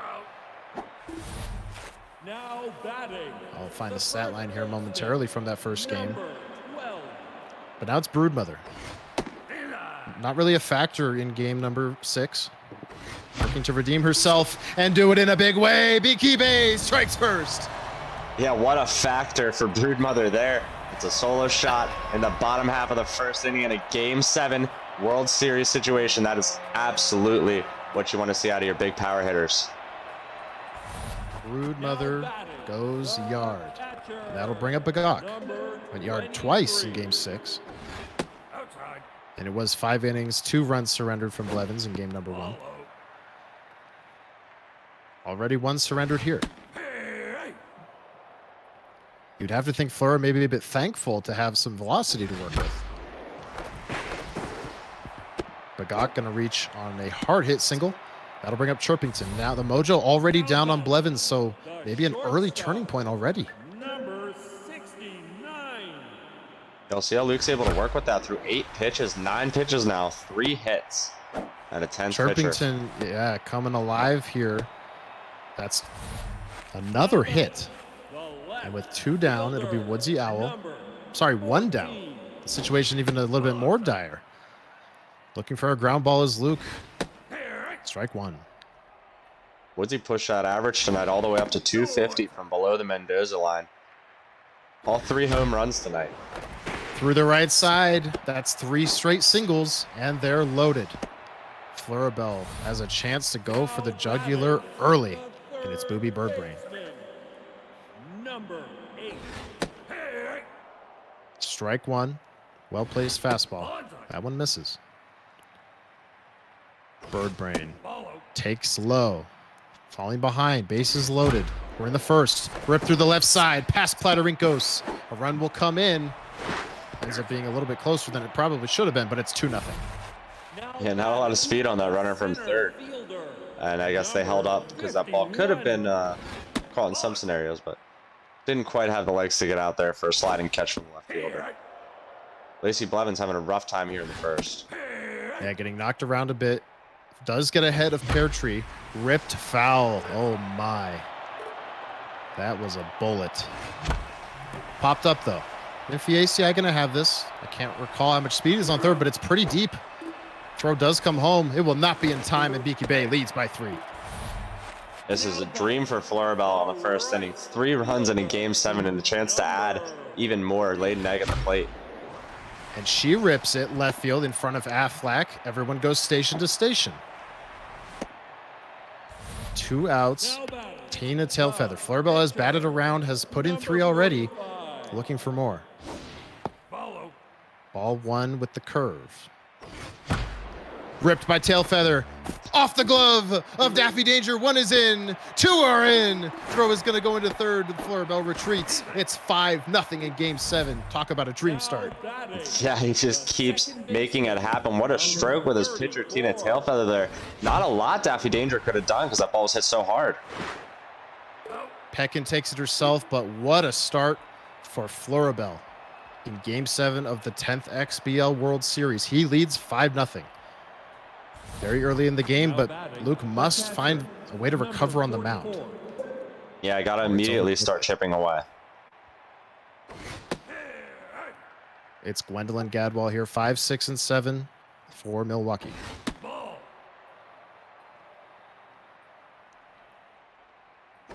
One is high. Tailfeather being given an absolute gift here in a 5-run lead.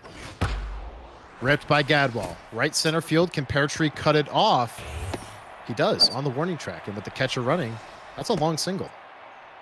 Yeah, nice cutoff. Good route to the ball by Flurrabell. I think, you know, if he does that a little bit differently, Luke has a decent chance to get to second. That's minimum speed, though, on that runner. Tailfeather blows that one past Lauderberry. That one gets away from the catcher, so he is going to get second base anyways on the error by Bagok. Pass ball. I'm not sure how he missed that. Looks like it just went right past him. Now the 1-1, bit of lag there, puts that out of the zone. I think it would have been out of the zone anyway, high and away. Waterbury on the curve. Hammers that one on a contact swing, and Luke's cooking a little bit. First 2 have reached. They're at the corners. Yeah, like we said, he needs to really respond quickly after giving up 5 in the first. So the 2-run leadoff runners on is absolutely what you need. Pekin is a huge power hitter. If he sees a pitch he likes, he's got to jump on it. Fleur thinking what I was thinking, and that's the speedy runner, Lauderberry over there. Hasn't gone yet. Gets him to swing on that curve. It's pretty deep. And even with Gadwall running at third, I think he'll challenge. Throw comes in from Laden Egg. No, he does retreat. Does use the opportunity to get Lauderberry into scoring position, though. Smart play. Now batting. Yeah, nice play. Good adjustment there. Maybe he was definitely intending on challenging with Gadwall. Maybe he wasn't. Maybe he just knew that the bait would be able to send Chance or whoever was running to second base. I have a feeling he may have been hosed at the plate, but that's something you'll never know. Fouling that one off his danger. Lacey Blevins, the 10th Lacey Blevins, is on deck. May even be rattled. I'm not sure where she left things. And I think Flora wants to put on danger. No, gonna deliver a 3-1 strike. It's fouled off. The full count pitch. Swing and a miss, and that's huge with Blevins coming Now up. batting. And she is rattled.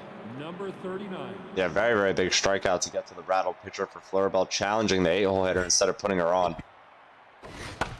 Swinging first pitch. Dinner backhands. And Flurrabell, after all that, he gets himself a shutdown inning. That is huge to retain the momentum.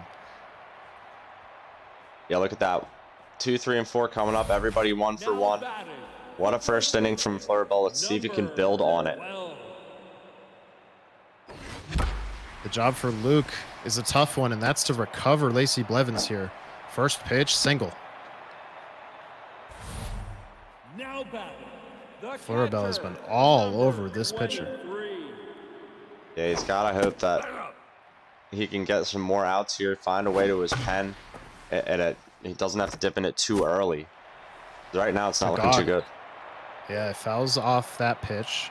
Not much speed on it first, but a big bat at the plate. That was one of the better pitches we've seen. Swing on that one, and it could be two because there's not much speed. Danger has time. He's got it.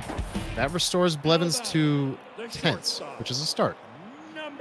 Yeah, it's a big double play. It's definitely can't roll it unless you have the speed of Bagok. Not the most fleet of foot, as we mentioned quite a few times in this series. So that's a great double play. Ooh, that one hung a bit to Chirpington, and it's a chance for Nymphy ACI. Can you ever doubt this player? She always has enough speed to get there, and when you can time dives like Luke can, he's experienced, good fielder. You're going to be able to make catches like that. What a play. Number 16. The Mallards outfield in general has been money in this series. Back to the top of the order. Here is Nymphy ACI. Takes that one just a hair outside. It's Tina Tailfeather still with that 5-run lead. We're in the 3rd inning of Game 7. It's been all birdies so far. Still early. Strike 2. So with a smaller contact reticle, this fastball is in there. I think that was the perfect pitch. Now batting.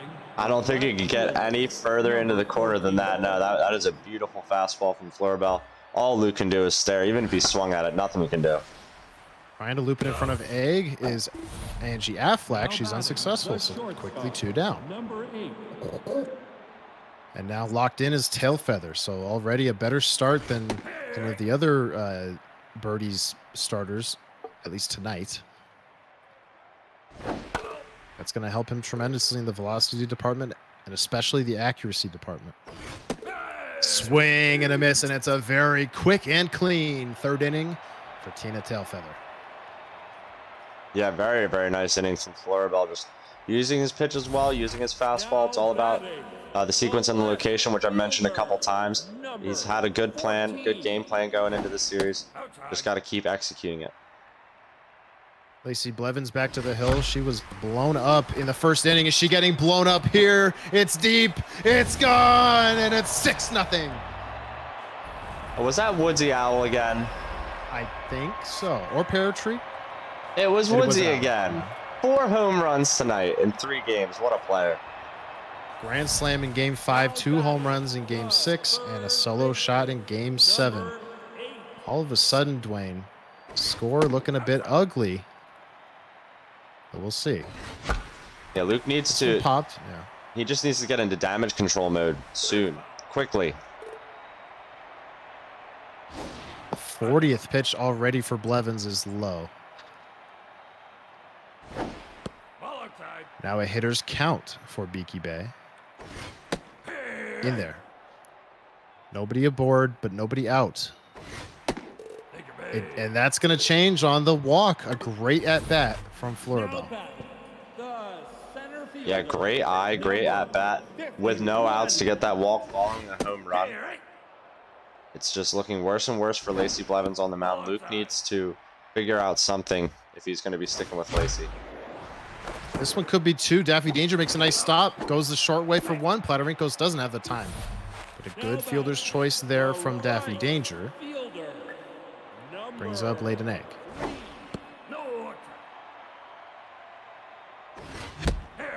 Swings through that fastball. Runner goes. It's a hit and run, but it's foul. A rare steal attempt out of Flurrabell. That one catches the inside corner. One of Luke's better pitches on the night. Now batting, the pitcher. Yeah, he's got to stick with that. He's got to clean it up as far as his locations go because he's letting a few go over the plate like that. Oh, Lauderberry on the track makes the play. 1 run is added in that inning on the home run from Woodsy Owl. It's 6-0 Beaky Bay. In command here early in the final game of Season 10. Number 46. Yeah, it's looking great here for Flurrabell as we wear on into the middle innings now. Luke needs to start chipping away.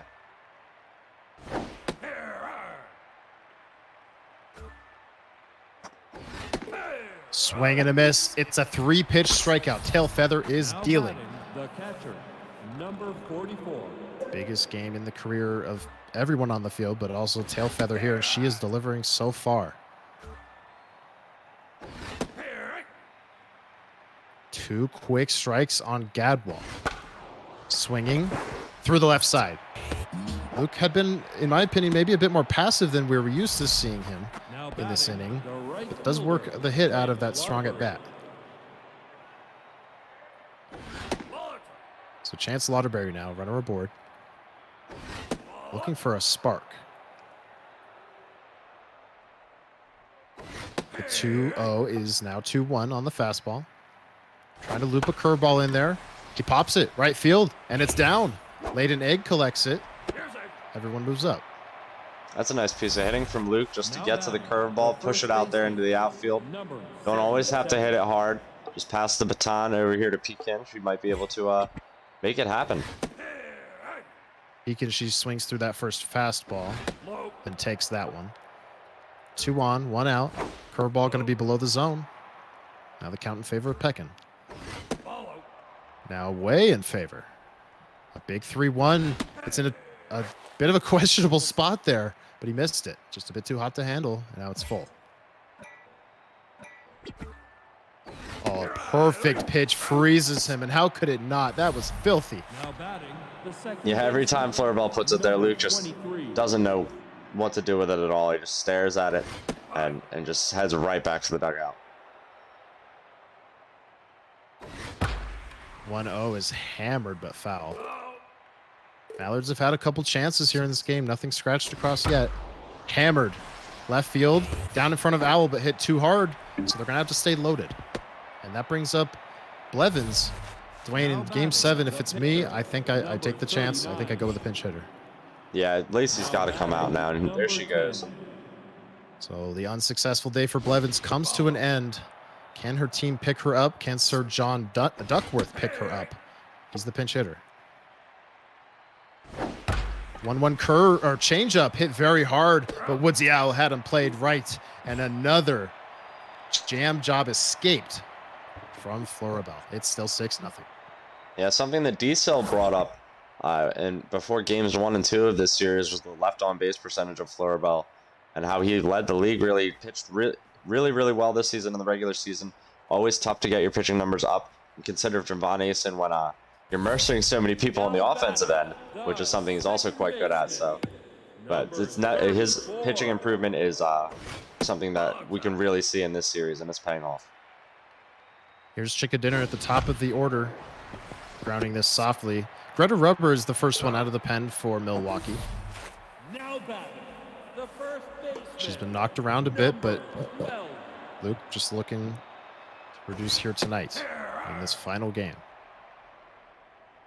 Yeah, interesting to go right into the high velo pitcher. I feel like he's had a bit more success with the low velo end of his bullpen, but perhaps saving them for a position where he has a few more runs. From 0-2 to 3-2, a big pitch is high.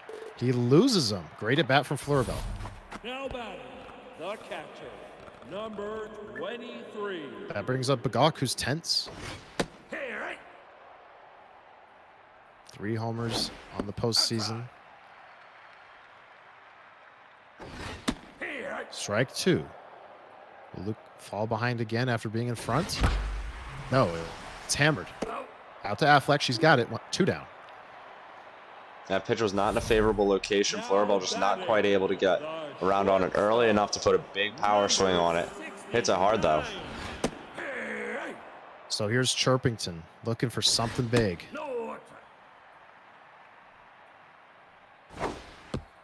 There's a curveball. It misses. Now the count way in favor of Chirpington. A dangerous pitch potentially coming up. Gets a swing. It's shallow right. Lauderberry with all that speed. He dives. He can't make the play. Going to third is the runner for the Birdies. Thought about going home, but they're going to be at the corners.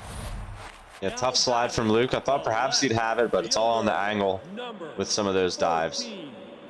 Oh, good first and third situation for Flurrabell. 2 quick strikes on Woodsy Owl, who's been a stud tonight.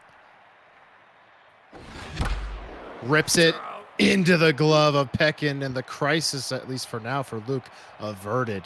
That had extra base hit. That had multiple runs written all over it. Indeed it did. It was stung right at her, though, so nicely done to get out of the inning from Luke. And it's starting. He's starting to run out of time. If you think he's got to, wake up the offense and chip things away. I know it's the top of the 5th, but this is Game 7 we're talking about. Yeah, we're approaching the rough half point of this game. Nymphy ACI has a ton of speed. Chirpington didn't have to leave her feet, but she just doesn't have the time. A leadoff knock. Number 14. Angie Affleck now. Gotten that average over 300. Strike one. Beautiful fastball up and away. The attributes starting to tick down on Tailfeather. Gets a swing and a miss there. Whiffer active on Affleck. Another pickoff attempt. He's wary of the speedy Nymphy ACI, and how can he not be? Wild fastball right down the pipe, but right to Pear Tree. Oh, my. Yeah, Luke hit that one hard. Maybe just a bit too square. One he definitely would want back. Number 8. So that restores Tailfeather to locked in. That's off the glove of Broodmother, but backing it up is Chicken Dinner, and they get the out. Alert play there. Runner moves to scoring position. 46. Another chance with runners in scoring position for Luke Archer. Yeah, a lot of the time with 2 outs here, and just can't quite get productive in this game. Flurrabell strands another. The lead stays at 6. 6, 7, and 8 coming up for Beaky Bay. The third baseman. Game 7 of the Season 10 World Series. Now batting. Number 29. My name's Weaver Forprez alongside League Commissioner Dwayne. We're happy to have you all in here tonight with us, enjoying this baseball. 2 strikes on Hooter Hoot.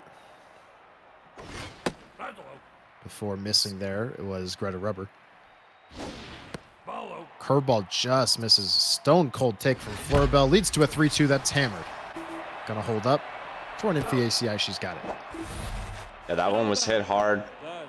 Luke's got to watch that pitch count on Greta Rubber. Starting to approach 30. She's really getting tired. And where in the position he's in right now, he's got to add runs before he can take some big risks. Another hard hit off of Rubber there. Hit into the glove of Daffy Danger. So 2 outs. Another hard hit. Platarinkos has the time. He makes a great play. 3 down in the 5th.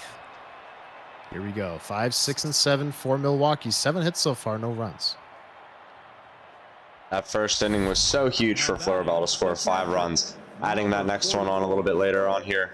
But he is just in control right now. Tina Tailfeather at 72 pitches here in the top of the 6th, though. Tired out and locked in. You got to wonder how long her leash is. Yeah, Flurrabell in the playoffs, certainly never afraid to go to that pen. Has the 3 arms he can trust.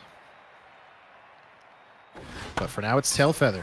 Bidding for a hit, robbed by a Chicken Dinner, and there's one down. The right fielder, Chance Lauderbury. 2 singles on the day for Lauderbury. Swings through 98. 0-1 misses. Got him to swing there. A 1-2 curve coming up. No chase. Big pitch to Lauderbury here. Fastball away. Hammers it up the middle. He wins the at-bat. That was a good at-bat there from Luke. And with 1 out, he's got great speed on the base paths for Pekin. She hasn't come up too clutch for the Ducks here tonight, but if she can wake up now, this would be huge. Plenty of speed on it first. Flurrabell checks on it. And that's a Mojo downgrade. She was close enough on the spectrum there, the Mojo spectrum, to knock it down. And that could play a big role here in this at-bat. But it's going to be caught by Chirpington. Thought for a second that was going to touch the ground and be an inning ender. It was not. Yeah, with the speed of the runner going at first, perhaps Flurrabell could have backed up and made it happen, but Lauderbury is blazing speed on the base paths. So it's another 2 base runner situation with 2 outs. The pitcher spot is up. Game 7, Dwayne, like I said earlier, got to take the chances. Now batting, number 22. Maxine quacks. Luke looking to break out. Fleur looking to squeeze one more out of tail feather. Got him way early on that change.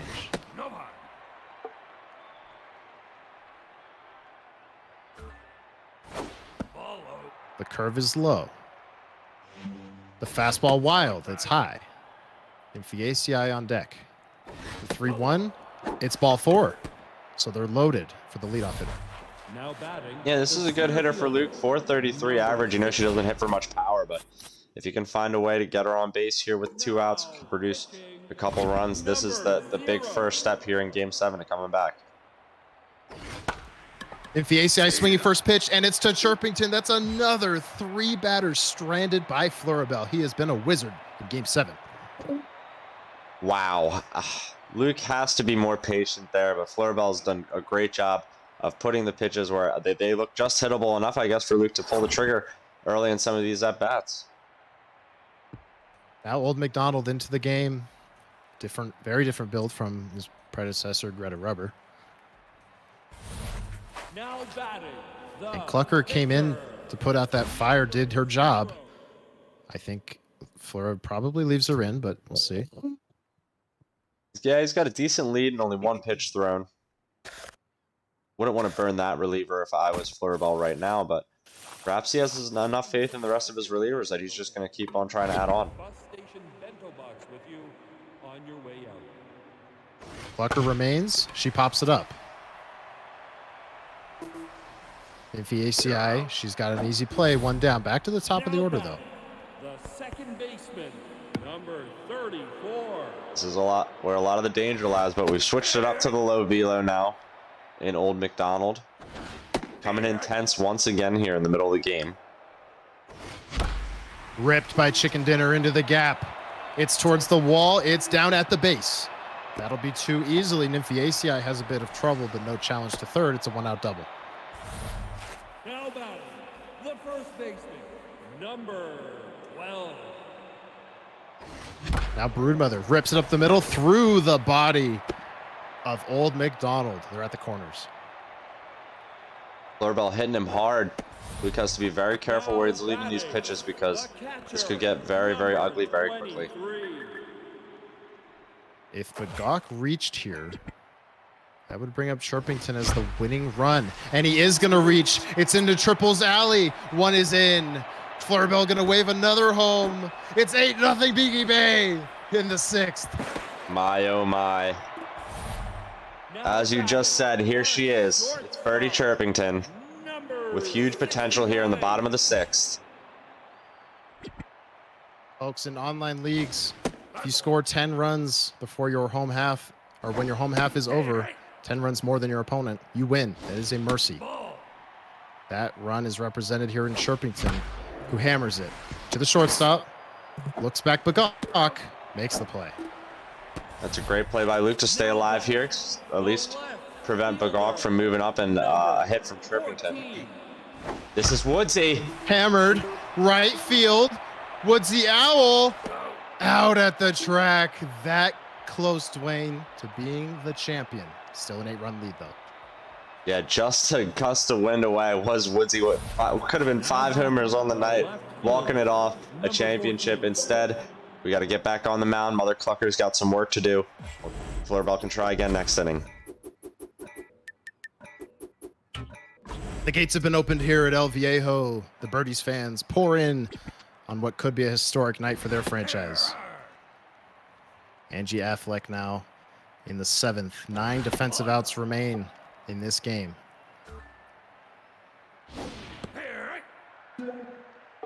Two strikes on Affleck. The whiffer trait, a check swing.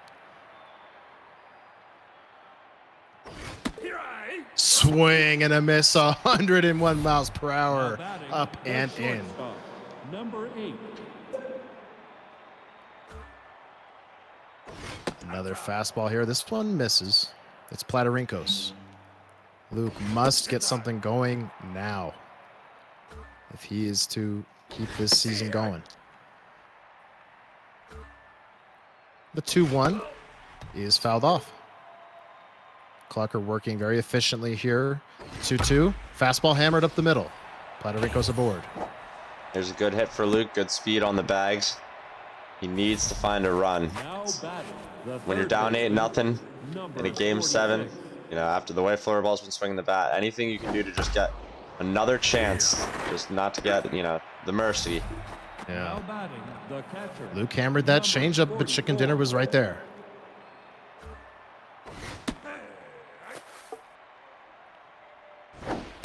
Swinging and missing twice is Gadwall. She's in the hole. And she earns herself a hit. It is off the glove of Chirpington, typically all reliable. Can't make that play. A tough play nonetheless, but that extends the inning. Now batting. Here's Lauderberry. And if Luke is going to make his play to get back in this thing, it's right here. Yeah, 3 for 3. He's locked in. Misses the fastball there. Ahead in the count. Making Clucker work a bit. Hammers it. Chirpington. She boots it. Does she have the time to get anyone? She does not. Back to back. I mean, credit to Chirpington. Those are insanely tough plays. She isn't able to make either. And that brings us to a bases loaded situation. Here's Camille Peckin. Hammers that one foul. Luke looking to convert. Flora looking to add to the list of lobsters. And that's exactly what he's going to do. He gets out of another. Wow, I can't count how many runners have been left on base by this Mallards team tonight. That is absolutely huge. Look at the hits. Yeah, the hits, yeah. 13 hits for Beaky Bay, 12 for Milwaukee, but the score 8-0. It has been a masterclass in pitching with runners on from Tailfeather and Clucker.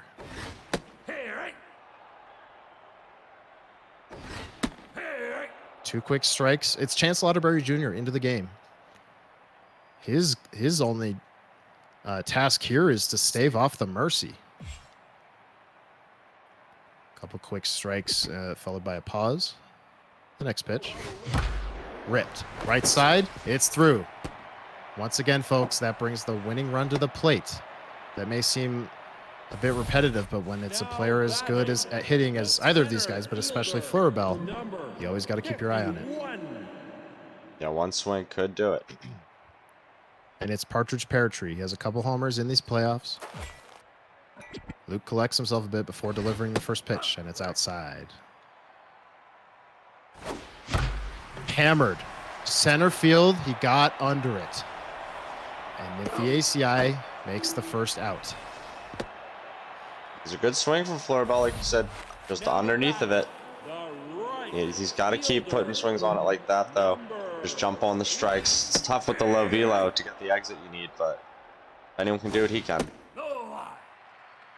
So now it's laid an egg in the 8-hole. Clucker on deck, and it's through the glove of the third baseman to our board. That means the winning run is on base. And with that triples alley, you never know, Dwayne.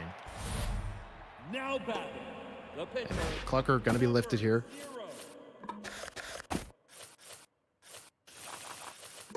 Cassowary had a couple of hits in the previous game. Ball one. Hammers it. This could be a huge double play. Danger. Federinkos. He survives the 7th. That's nice from Luke there, just getting the result he needed. Desperately needed out of the pinch hitter. Flurrabell has a bit of a bullpen decision to make, but a huge 8-run cushion to work with. Danger. Lauderberry Jr., Nymphy ACI. 15 hits for Beaky Bay, 12 for Milwaukee. The score is 8-0. Luke has 6 outs to work with. Or it's Flurrabell, who is the champion.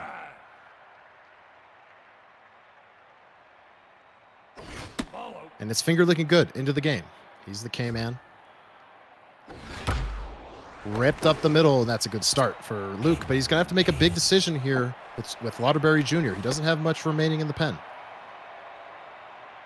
Just luck duck, if I'm not mistaken. I think you have to bet on your bench here. If you're Luke, just bet on your hitters. You got to keep the hit train rolling because there's no time left. 6 outs is not enough. It's Katarina Krom-Beacon, I think. She's ahead 3-0. Finger looking good. Has to deliver a strike. He does. It's taken. Wild fastball is outside. The first two have reached. Now batting the center fielder. That's a good walk with the pinch hitter. Yeah, the pinch hitter comes in, does the job, gets on base, turns over the lineup. If you're Luke, you're down 8. You really can't even afford to make productive outs. You need hits and nothing else. And 2 strikes on Nymphy ACI to Broodmother. She has a play at second. She's got it. Fielder's choice. There is a bit of a productive out. Like you said, we can hardly afford those if we're the Mallards. Now at least we're moving towards the middle of the order where some of that power lies. Could be some game-changing swings to be had. It's Angie Affleck in a big spot. Runners at the corners. Flurrabell looking for a ground ball. He sits 5 outs from a title. Ball 2. Wild fastball, strike 3, 103 miles per hour. Now batting. 2 down in the 8th. Number 8. Vicker looking good. Didn't know where that one was going to go. Luke didn't either. Not much you can do when it's 103 either way. Swinging on that curveball, and it makes it a 2-strike count. Klatarenko's going to face, presumably, no, it'll be a screwball here with K-Man. No chase. The 1-2, the other way. Chirpington, she backhands. She has a strong arm, and she's got it.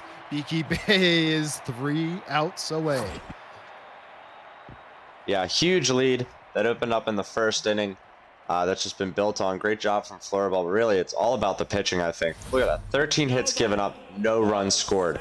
Masterful pitching out of Jams tonight. Muck Duck, the last man out of the pen for Milwaukee. In the event that Luke did rally miraculously in the 9th and got back to the pitcher spot to Muck Duck, he would have to hit. But Chicken Dinner bidding for the gap. She's got it. It'll roll all the way to the wall. If the ACI collects it, gets it back in, and it's a leadoff double.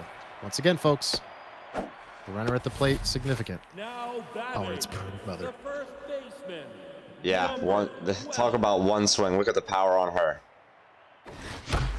Hammered, right field. Doesn't have the height, but it's caught by Lauderberry. Chicken Dinner going into third. She's got it. Now batting. I mean, we have seen some close calls. Number 23. Now Bagok, he hammers it. Left field, Affleck. She's got it. Chicken Dinner challenging again. No. Flurrabell not going to risk it, knowing who's up at the plate here in Chirpington and what she represents. The shortstop.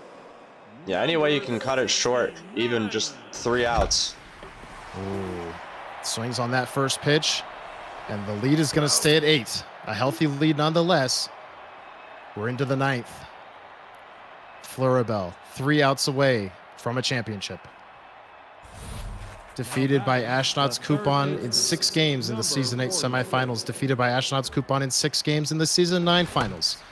This time in the World Series and 2 outs away. Now batting. That first A pitch very swinging. hard-fought series. Yeah. This is the time for Luke to just put a runner on and do something, because that 8 runs is a mountain. But nothing's impossible in the game of baseball. We've seen some insane stuff happen. Gadwall rips it, laid an egg. He's got it. 1 to go. The right fielder. Beaky Bay Nation is on its feet. And who else but Chance Lauderberry? Swings first pitch. Shows bunt. Going up the middle. The game extends. Good swing from Luke to fight it off. Stay alive. That screwball was tailing way out of the zone. You just got to get some wood on it. Number 77. It'll be Peckin, the last hope. Ball 1. Finger licking good, looking to deliver the championship. In there, a strike away. The screwball outside. Full count. Runner goes, struck him out. The Beaky Bay Birdies are flying high. Flurrabell is the 10th champion in the XBL's history. Congratulations to Flurrabell. 7 games in the World Series. What a job. Way to just come out and finish it off with a huge, well-pitched game. The gem of the series, the only shutout, and it belongs to the Game 7 pitchers of Tailfeather, Clucker, and Finger Licking Good. An outstanding show, an outstanding performance from Flurrabell in the most decisive game, and an outstanding performance from Flurrabell all season and in the World Series, and in his career, really. He caps it off with that World Series win. What a run. Also, we have to give props to Luke Archer as well. He was on a bit of a miracle run there. He defeated GTM in 4 games in the quarterfinals. He defeated the great Ashnod's Coupon in 7 games to make it to the World Series, pushed Flurrabell, one of the game's very best, all the way to the brink. Couldn't hang on at the end, was surmounted by the incredible talent that is Flurrabell. And that incredible talent now, it's not just talent, it's hardware. He's got a championship. Yeah, again, many congratulations to Flurrabell for pulling that one off. At the energy and skill it takes to pull off a 7-game win on 93 Ego in the XBL. We all know if we play in this league, you know that feeling, you know the pressure being here on prime time. This is the biggest stage. He was able to conquer it tonight. He has himself the hardware. He goes down in the Hall of Fame, in the history book, in the list where everybody can see it forever. Season 10 champion, so congratulations to him. And like you also said, not to understate the amazing season out of Luke Archer from that number 4 seed. It was a joy to watch all the way through from him. A miracle, an epic all-time series in that semifinal against Ashnod, and then 7 games against Flurrabell, duking it out, back and forth, truly all the way. So congratulations to him. Congratulations to Fleur tonight for getting the hardware. It was a pleasure to be here and be able to watch it all tonight, I think. Yeah, a wonderful 7-game series for the 2nd season in a row. That, of course, was Lazy winning it last year, but now it was Flurrabell's turn. He takes it home. Of course, strong rumblings that this was going to be the final game for Flurrabell in his career, final season. And if that's true, of course, a heartfelt congratulations on a miraculous career, and a career that is capped off with the biggest prize of them all, a championship. So again, huge congratulations to our brother here in the booth. Very happy for you. What a game. As for the rest of you, we thank you all so much for spending your Sunday night with us. That was a bit of a longer cast, as these 3-game sessions can be, but worth every second, in my opinion. And that is a wrap on season 10. This league has been around for about 3 years and has completed 10 seasons. It's a long form league. And that was the end of the 10th, season X, if you will. Season 11 just around the corner in at least a month or so. We'll have more details on that. And if you want details on that, or on the league in general, or any of it, you got to scroll down. You got to go to the description of the Twitch and click our Discord link. That's where our community is housed. Whether you're thinking of playing or just observing casually, anywhere in the middle, we'd be happy to have you. We've got somewhere near 350 people in there, I believe. It's a lot of fun. Dwayne, thank you so much for joining me here in the booth and on many other occasions this season. Any parting words? Absolutely, Weaver. Thank you for joining me as well. Thank you for Flurrabell for all the time you've spent here in the booth with us, casting these games. Everybody who's joined us in the booth this season, from BK, Mike, D-Sil, everybody. If I missed the Ox, Finite, we've had such a great list of casters, everybody coming in to help out. Wishbone, thank you for your spreadsheets. Everyone who's committed content, committed time and effort. Urban for the voiceovers, Mickey with the trailer. I swear there's so many people to name. It'd be hard to name them all, but thank you all so much. Thank you all for being here to witness it. It's a pleasure to put this all together, to put on a great competition for everybody to be a part of. For someone like Flurrabell tonight to come out and win in 7 games, something to be proud of. It's a great feeling that we all really get to share in the end. So thank you all for being here. Thanks for being a part of it. It's a pleasure, and we'll see you next time here in the Cross Platform Baseball League. Have a great Labor Day, everyone.